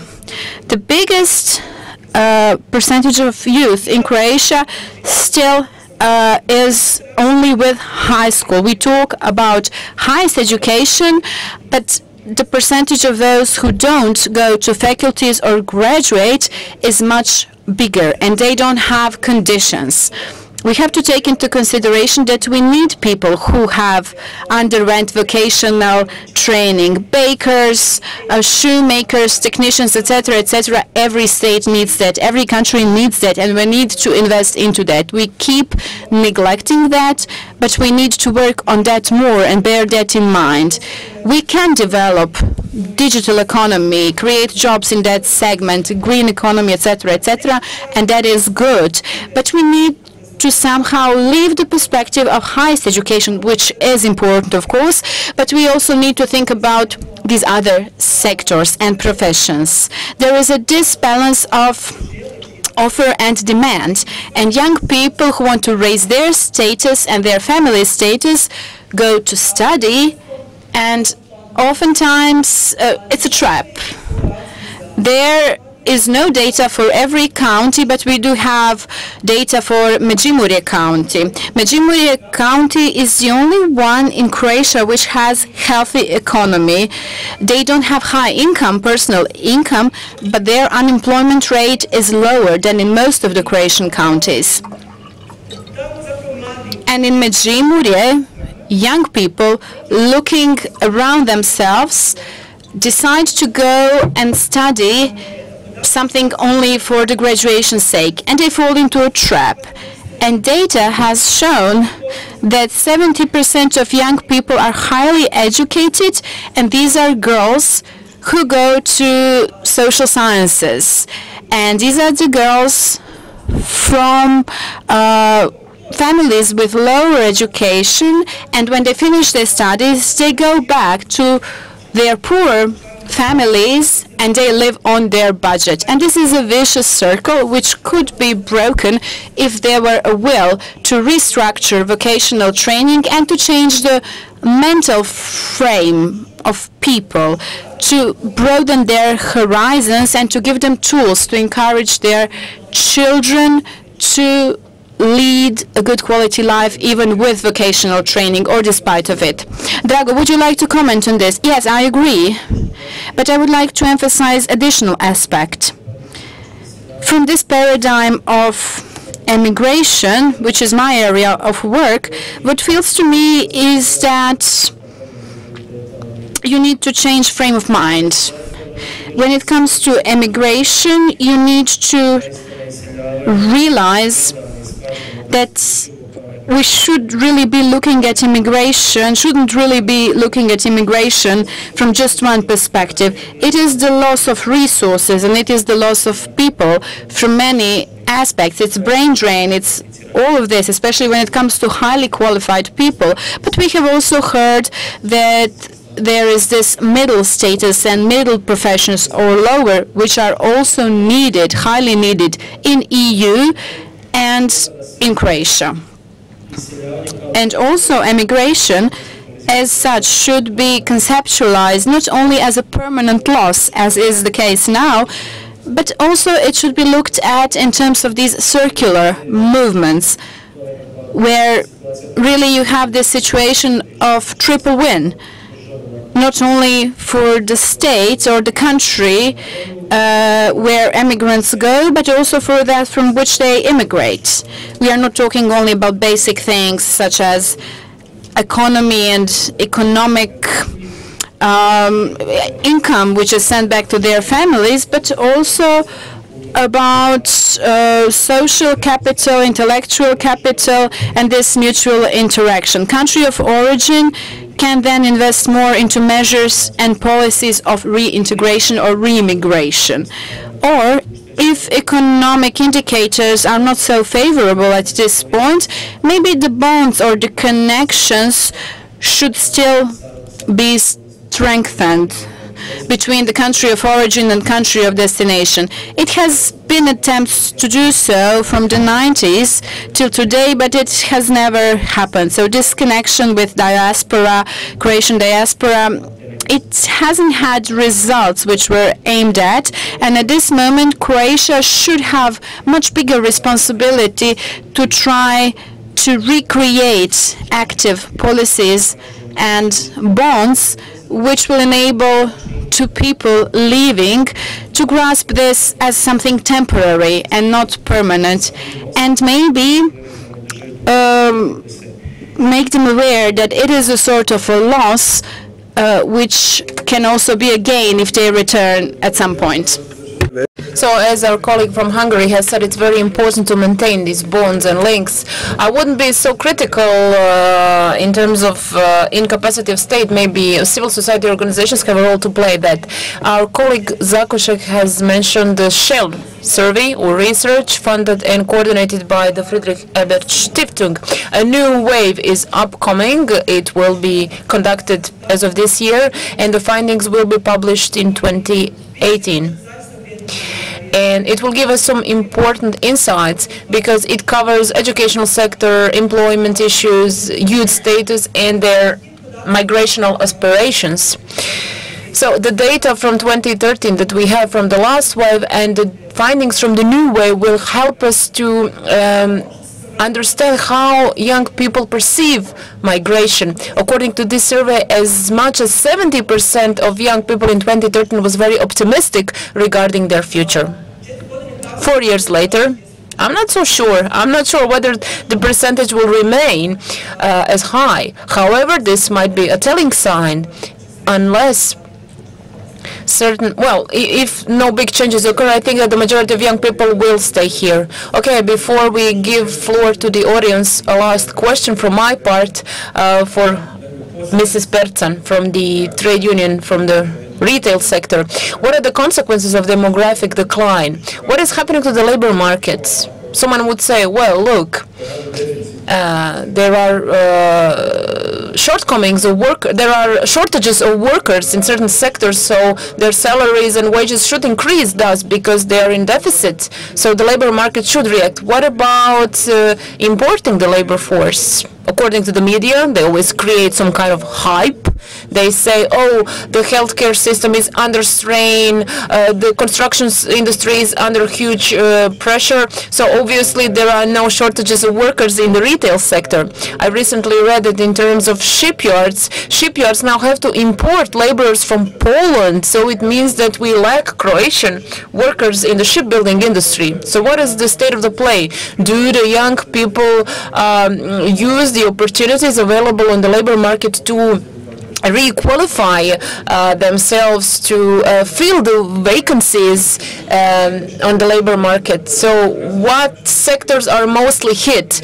I think that Croatia knows what it means to have shortages in certain sectors. Most of the losses have occurred in the processing industry, so the processing industry was most severely hit. This is where we have most of the vacancies, and this is so we need to import laborers to work in the processing industry. But there is no strategic planning in terms of targeted labor force in Croatia. There is no strategic plan in place. There is no, there are no strategic guidelines. We have no idea which sectors should be prioritized. So there are absolutely no strategies. We keep investing in agriculture and tourism, yet both agriculture and tourism depend a lot on climate changes. They also depend on geopolitical stability and situation, given the potential terrorist threats. We were lucky enough this year, and we generated lots of revenues due to tourism, but we also have to import laborers and workers into the tourism sector. But yes, if people work, if people live off their work, then if you have shortages of workers, the wages should go up. The same is whenever you have a shortage, if you have a precarious product, the prices go up. This applies to, for example, butter prices. Well, if the butter prices go up, if butter is precarious, we are shocked, but we are not shocked by the fact that we need workers, that there are so many vacancies, and yet the wages in these sectors have not skyrocketed. Some positive trends have occurred, at least in the retail sector. There are some good employers, some good companies in the retail sector that have identified the needs of their workers, that have realized that they need to increase the wages of their workers to keep them in the company. Some increases have been recorded, yet the benefits of these increases in wages will be felt only in a couple of years' times. These workers, these employees and their families will feel the benefits only after a certain period of time. Apart from young people, women are also a very vulnerable group on the labor market. After taking maternity leave, women find it very, very difficult to go back to their workplace. They are not very employable, just like young people, and they are underpaid compared to men on the labor market. So there is both age and sex discrimination at play. So the problem is rather complex. Thank you. Mr. Živković, maybe you could say something about the effects of the state of the play and consequences from your point of view. So do you feel the consequences of shortages of workers on the labor market? So we know what the consequences are in terms of family policies. We know that we need more kindergartens. Yes, these consequences are most severely felt. Some basic services are lacking in the country. For example, whoever has a child know that there are so many barriers that young parents have to overcome. For example, if you need to put your child in a kindergarten, you know what you will have to, you know what you will be faced with. So you need to plan. If you're a woman, you need to plan when to have a childbirth to be able to enroll your child in a kindergarten. Unless you do not plan this in a timely manner, then you have to find your way around. Maybe your mother can step in if you're lucky enough. If not, then you will have to spend a huge amount of resources to have a babysitter or a nanny, because you can only put your child in a kindergarten in September. And it all depends on when you had a childbirth. And if after your maternity leave expires and you go back to work, you might be faced with new obstacles. It's not all about kindergartens. I'm speaking from my own personal experience. So I have a child and I had to take them to an ophthalmologist. And do you know, when they told me to take my child to have his eyes checks in October next year, it's not much, but it's just one piece of a jigsaw. And if you have a complete jigsaw, a complete picture in place, then the young people are fed up with living in such a society, because it takes a toll on them and on their energy levels, because they need to put a lot of effort into obtaining some of the basic services. Well, we keep talking about on what needs to be done for young people to become independent. But what about starting a family? It's even a higher level, and it takes much more to start your own family. But in order to start a family, they need to be independent, but it takes more than that. So I did a bit of maths. I was analyzing the number of students that are fully employed and those who are employed according to certain types of contracts without entering into an employment contract. And we have as many as 40,000 students who work under precarious conditions. So 40,000 precarious young workers. And they cannot even become trade union members because they are not fully employed. They don't have contracts of indefinite duration. So I think that the fact that they want to leave the country shouldn't really surprise us. Sorry? I have a question for my colleagues. Given this, the young people who leave, could they be perceived as an asset once they come back? Well, most of the people who live abroad are actually employed not according to their qualifications, but they are assigned jobs that do not meet their qualifications. They are, so to say, underestimated there. Oh, you want to know whether once they come back home, whether they're perceived as an asset. So you're saying that if you have a highly qualified student here or a worker who leaves abroad to work as a waiter or something, well, yes, it might be perceived as a useful experience, but the real question is whether these migration flows are beneficial for Croatia. Can they have any positive impact on the Croatian economy and the living standards? Is there any data on that, maybe? Do you know, Drago?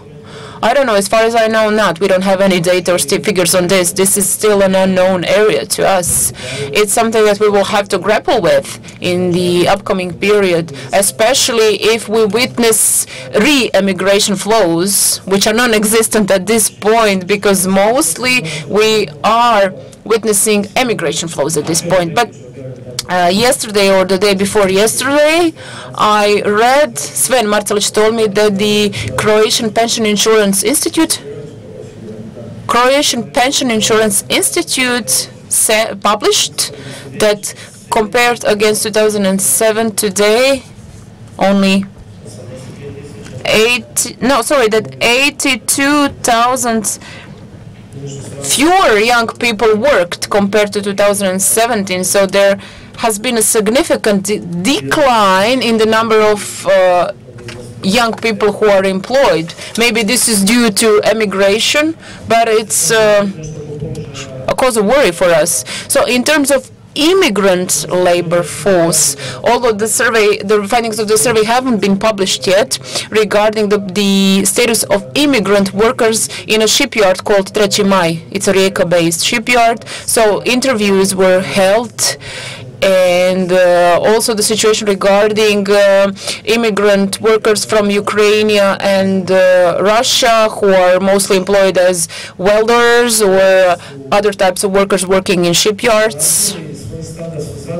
who mostly said that they were happy with the working conditions. So they're not precarious workers, they're not even employed in gray economy, so all of their rights are respected. There haven't been any violations or breaches of their rights. However, they are faced with certain problems. Firstly, there is no family reunification. They know that they will stay in Croatia for a short period of time and do their job, and then once their accommodation in Croatia is valid for 5 years. But if they want to find a real job, then their permission to stay here expires. They cannot extend their permission to stay here. So yes, this is a problem for them. They are not fully integrated in the society because there is no support mechanism in place. And if they were given real opportunities to stay and work here, their families would join them immediately. So we need to have both immigration policy and integration policy in place to meet the needs of foreign workers, because we need to be realistic. Not all of the vacancies will be filled by Croatian workers. You are very much right. Yes, as demographic experts have emphasized, the migration, that is to say immigration policy, is not a panacea. It cannot solve all of our problems. It's not a magic wand that will help you to solve all the demographic, political and economic problems, but it's all about the structural level. Maybe there's a policy in place that is rather restrictive. We need to think outside of the box. We need to be open-minded. We need to consider the possibility of employing forward workers. So it's not about doing the maths and having desirable ratio between net emigration and immigration rates. So, but we find some of these things perplexing and confusing, yet there are some practical solutions for that. There are some very practical things that we can do, and the government simply does not perceive this as problematic. These people, the foreign workers that I'm referring to, they're in their mid-30s or 40s. So the time has come for you. It's your time now. You can ask questions for any of the panelists. Thank you for inviting me here. I have a question for Mrs. Dunja Potočnik regarding the survey that you carried out. You had several focus groups in different Croatian cities, and you said that there were some regional differences, and you said that some of the respondents were very happy with their lives. But let me just warn you that that there are some internal migrations in place here. So people move within the country. We have a highly centralized country, and we all realize that the central level policies cannot solve all our problems. There are so many municipalities and cities in Croatia, 600 of them, a bit more than 600 of them, and of 100 Croatian kuna, Zagreb and other richest municipalities account for the majority of the amount within the GDP generated. I'm not saying that it's good or bad to be highly centralized. This is beside the point. But I'm just saying that this creates big problems. We have become a country that depends on Zagreb only. We have net receivers from the state budget and the net creditors, which doesn't create any added value for the rest of the country. This can be also applied to the political arena of the country, because we know how people will vote depending on the region that they come from, depending on their origin. Let me just say that my grandfather, before the First World War, moved to Slovenia. So there was a completely reverse trend. Simply because Dalmatia was poor, they had to go to Slovenia to make ends meet. Not to mention that many people after the Second World War moved to Africa to sustain their families. So as a society, as the country, we have to show a human face. We need to receive migrants and refugees, because we used to be migrants and refugees at one point. We were in their shoes once. Well, I have a question regarding emigration of young people and the educational level of people who leave. Are they highly qualified? Are they highly educated? Or have they completed vocational schools only?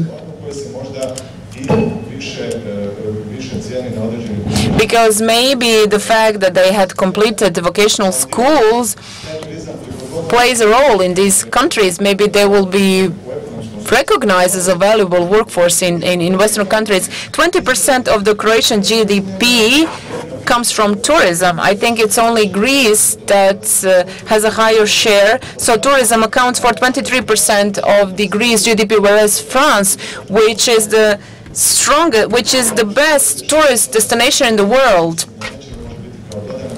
In France, tourism accounts for 3 to 4% of the overall GDP. So if we fully depend on tourism, this brings about a number of big problems. But okay, it's beside the point now. Thank you. Yeah, regarding the educational level, two things should be taken into consideration. The first is the internal migration, so migration within the country. When we asked the respondents whether they wanted to move to a different part of a country, well, the response rate was similar to those that said that they would move outside. So people are not prone to move within the country, and if they say that they would move to a different part of the country, they would opt for Zagreb. So 25% of respondents said that they would consider moving to Zagreb, but only if that would facilitate their prospects of finding a job. You've made a good observation. They prefer Zagreb. This is a centralized country, and they don't care about other regions. They do not consider the regions in which vacancies do exist. There is no research conducted on this topic, but I do know that, for example, northern part of the counties such as Varaždin County and Međimurje County have stable economies, but they cannot attract highly qualified workers. So not even highly educated workers, highly educated employees want to live there. They don't want to live there because it's not Zagreb. It's not their hometown. So we need to change our mindsets. As for the second part of your question regarding the educational level of young people who emigrate from the country, mostly these people have completed secondary education. because most of the people in Croatia have completed secondary education. Highly educated young people find jobs more easily, and as a rule, if they find a job that matches their qualification within the country, they will stay. But young people are very diverse. Some of them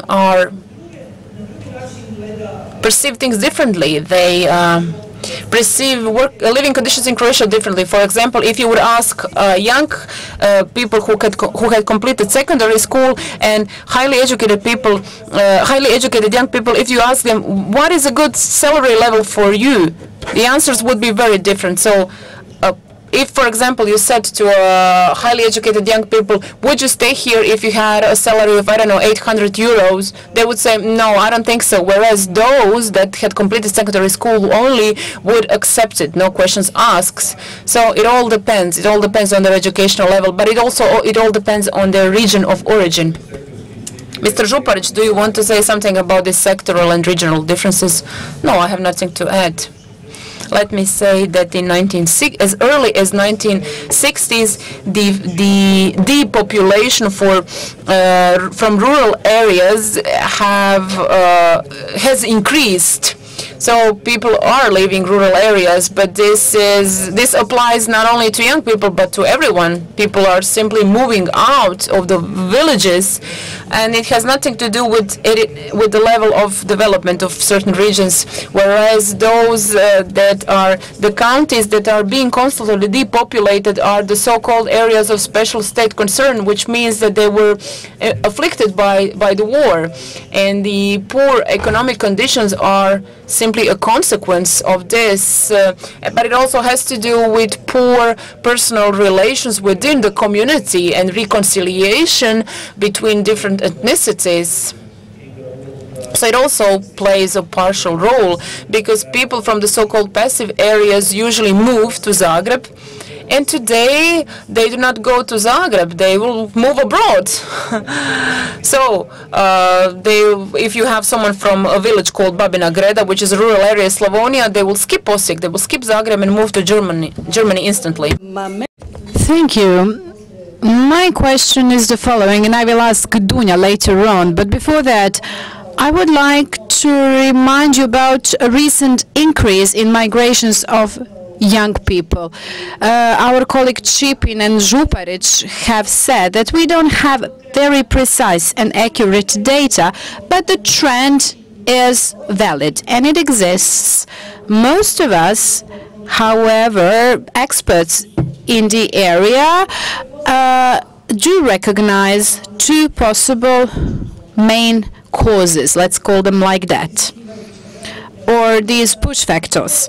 One is, of course, social and economic situation in Croatia and Croatian society, and the second one is EU accession, which makes labor market more accessible to us. Now I would like to remind the sociologists among you, and there was this text by Professor Županov who claimed that the level of dissatisfaction related to migrations as indicators of this lack of satisfaction, some sort of lack of satisfaction. And if we take that and state that after the crisis has passed, then there are bigger migrations. Looking at economic indicators, we see that we are not in such a deep crisis, but still people are going away and the migration is in increase. And this goes in line with his statements that this space is sort of created where there is this increased lack of satisfaction. So what do you think about it? Maybe scientifically you cannot prove it, but I think this is something that should be taken into consideration. Lithuania is another example, and we heard about that. There was the explanation that the situation is picking up, economy is increasing, but people are still leaving. This research in focus groups, which you mentioned, when people who were talking about their potential reasons to go away from Croatia, I would be very much interested in that, and I expect that these highly educated people would say that. But were there people who mentioned this general lack of satisfaction? It's one thing to say, I can't find a job or my income is not high enough, but a different thing is this generally badly structured society or lack of professional and positive climate. People say, I wouldn't like my children to grow up in such a country with such poor judicial system, etc., etc. So I would be interested in whether people stated that Croatia is very negatively structured society. We can guess that there were such people, but I would be interested in whether you had a very direct question or somebody expressed that general lack of dissatisfaction. Yes, there were people who stated this, but not so many. Young people, when thinking about reasons to migrate, they started with I, with myself. What is better for me and what is better for my family? And they stated, yes, things like, I'm not sure I would like my child to grow up in this country. We found that, but not so many people stated that expressly.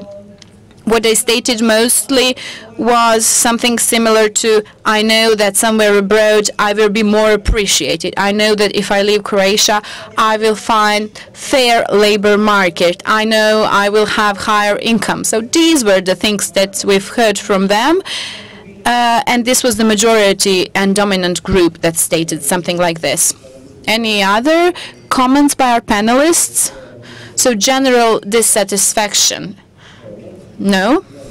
Okay, any other questions? Yes, we do have a question.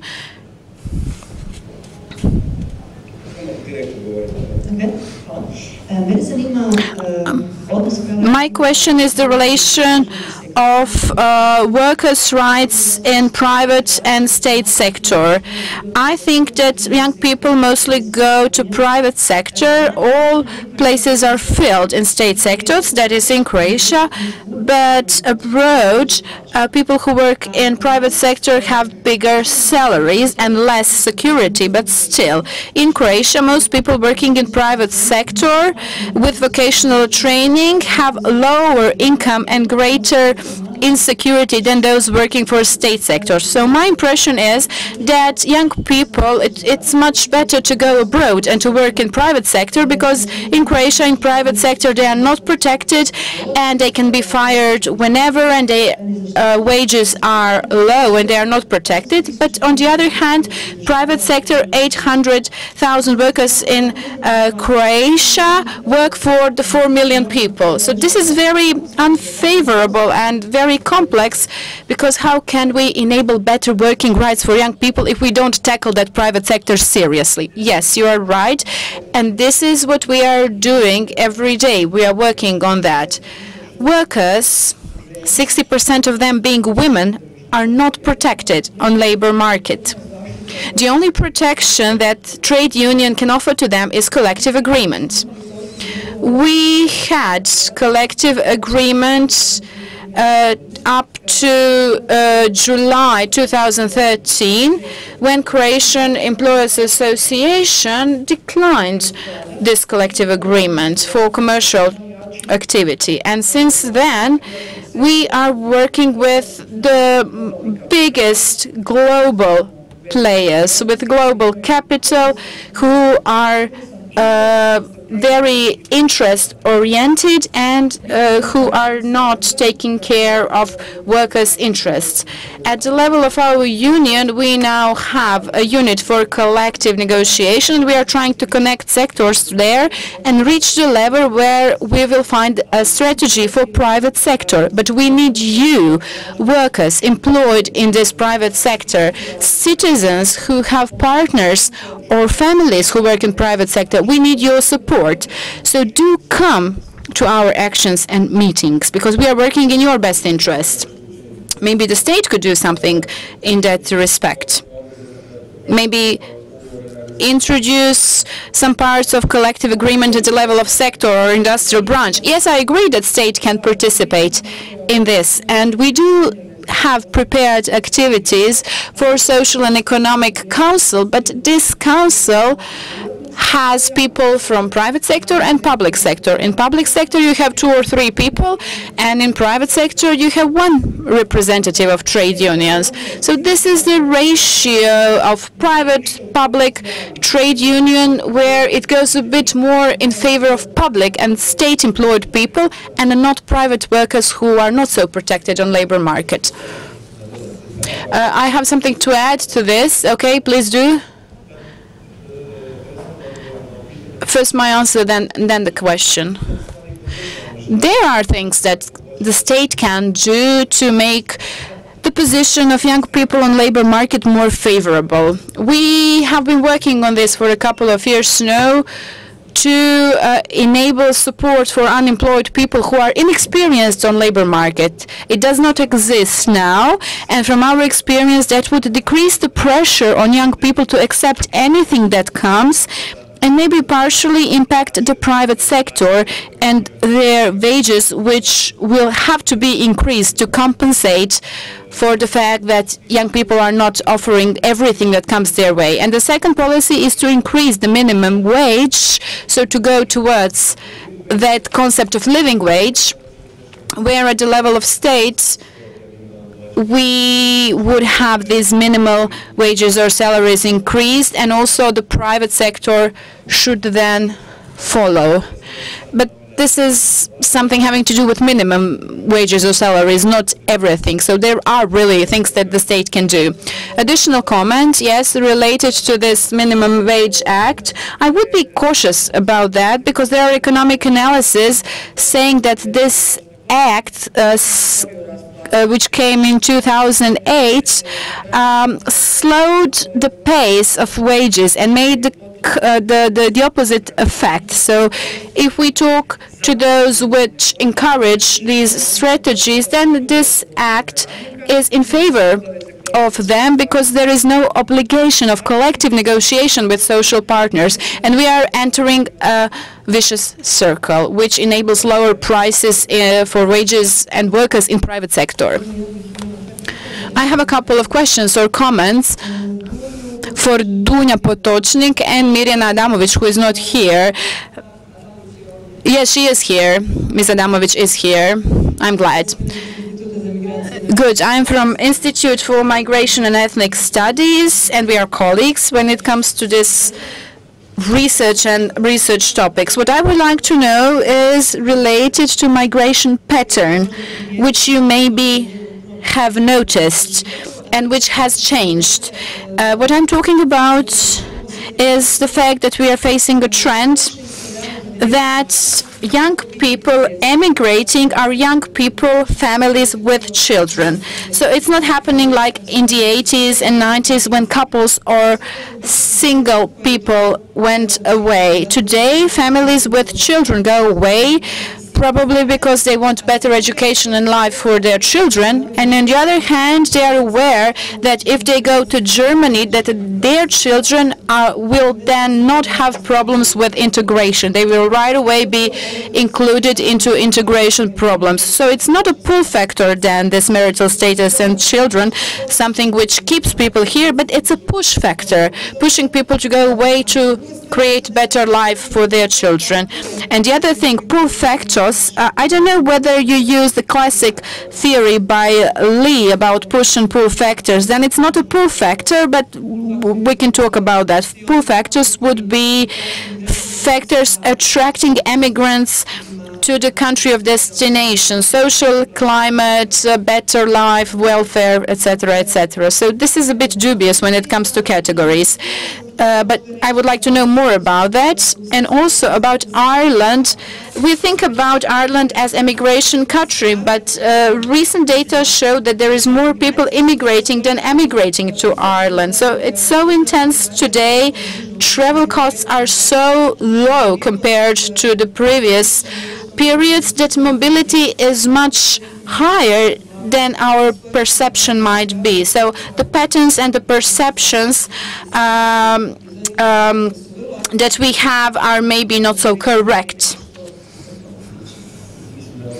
I think this is a very good comment. Could you maybe answer?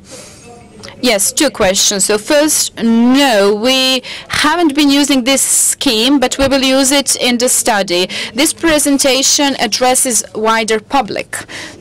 We want to just give an overview of research which will later on be more detailed, and just explain the general factors which are pull factors and which are push factors. When it comes to families with children, we haven't noticed this pattern because our research included young people up to 29 years of age, and families that you are talking about span the age group which is higher.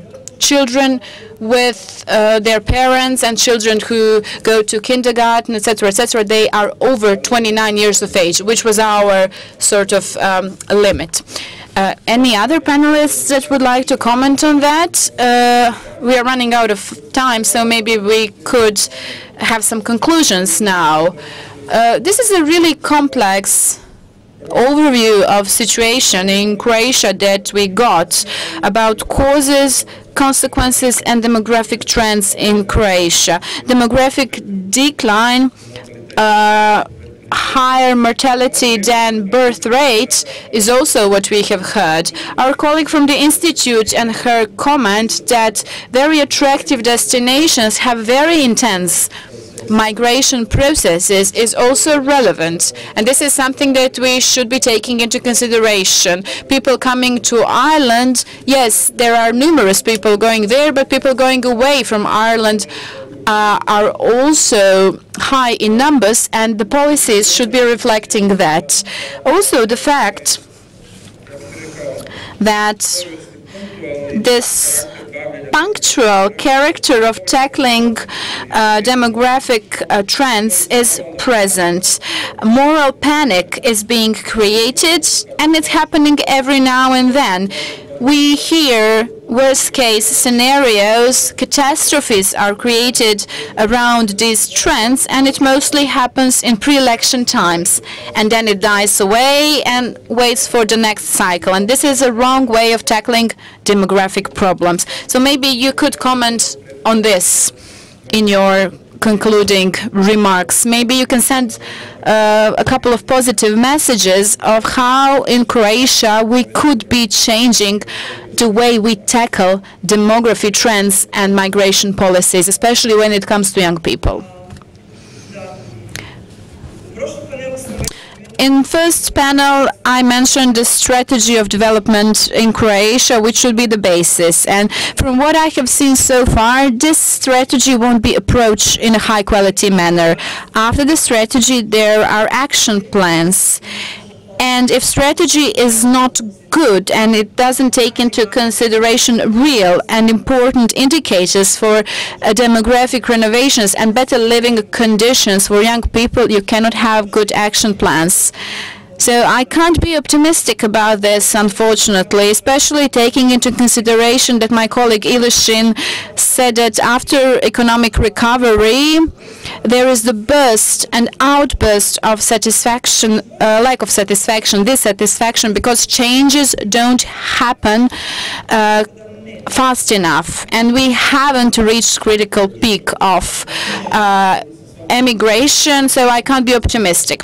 Yes, I agree with my colleague, but living standard and economic parameters need to be elevated, because if you don't do that, then you have deeper basis of potential migrants. Migration networks need to be taken into consideration. They are spanning the whole world. People are going away, your friends, your families, and they make the decision to go away easier for you.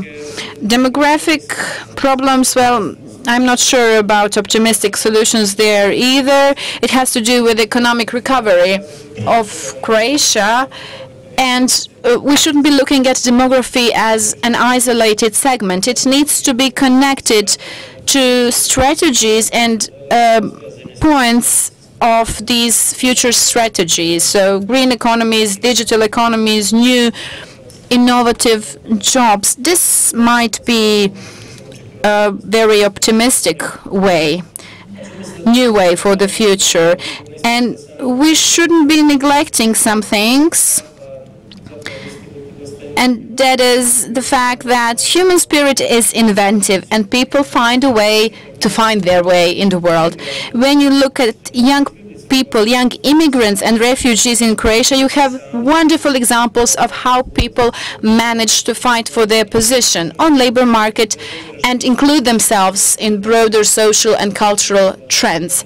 At the level of structures, it's not good, but they made it good for themselves. So it's a good thing sometimes to leave it to human invention and intelligence and spirit without neglecting the role of the state.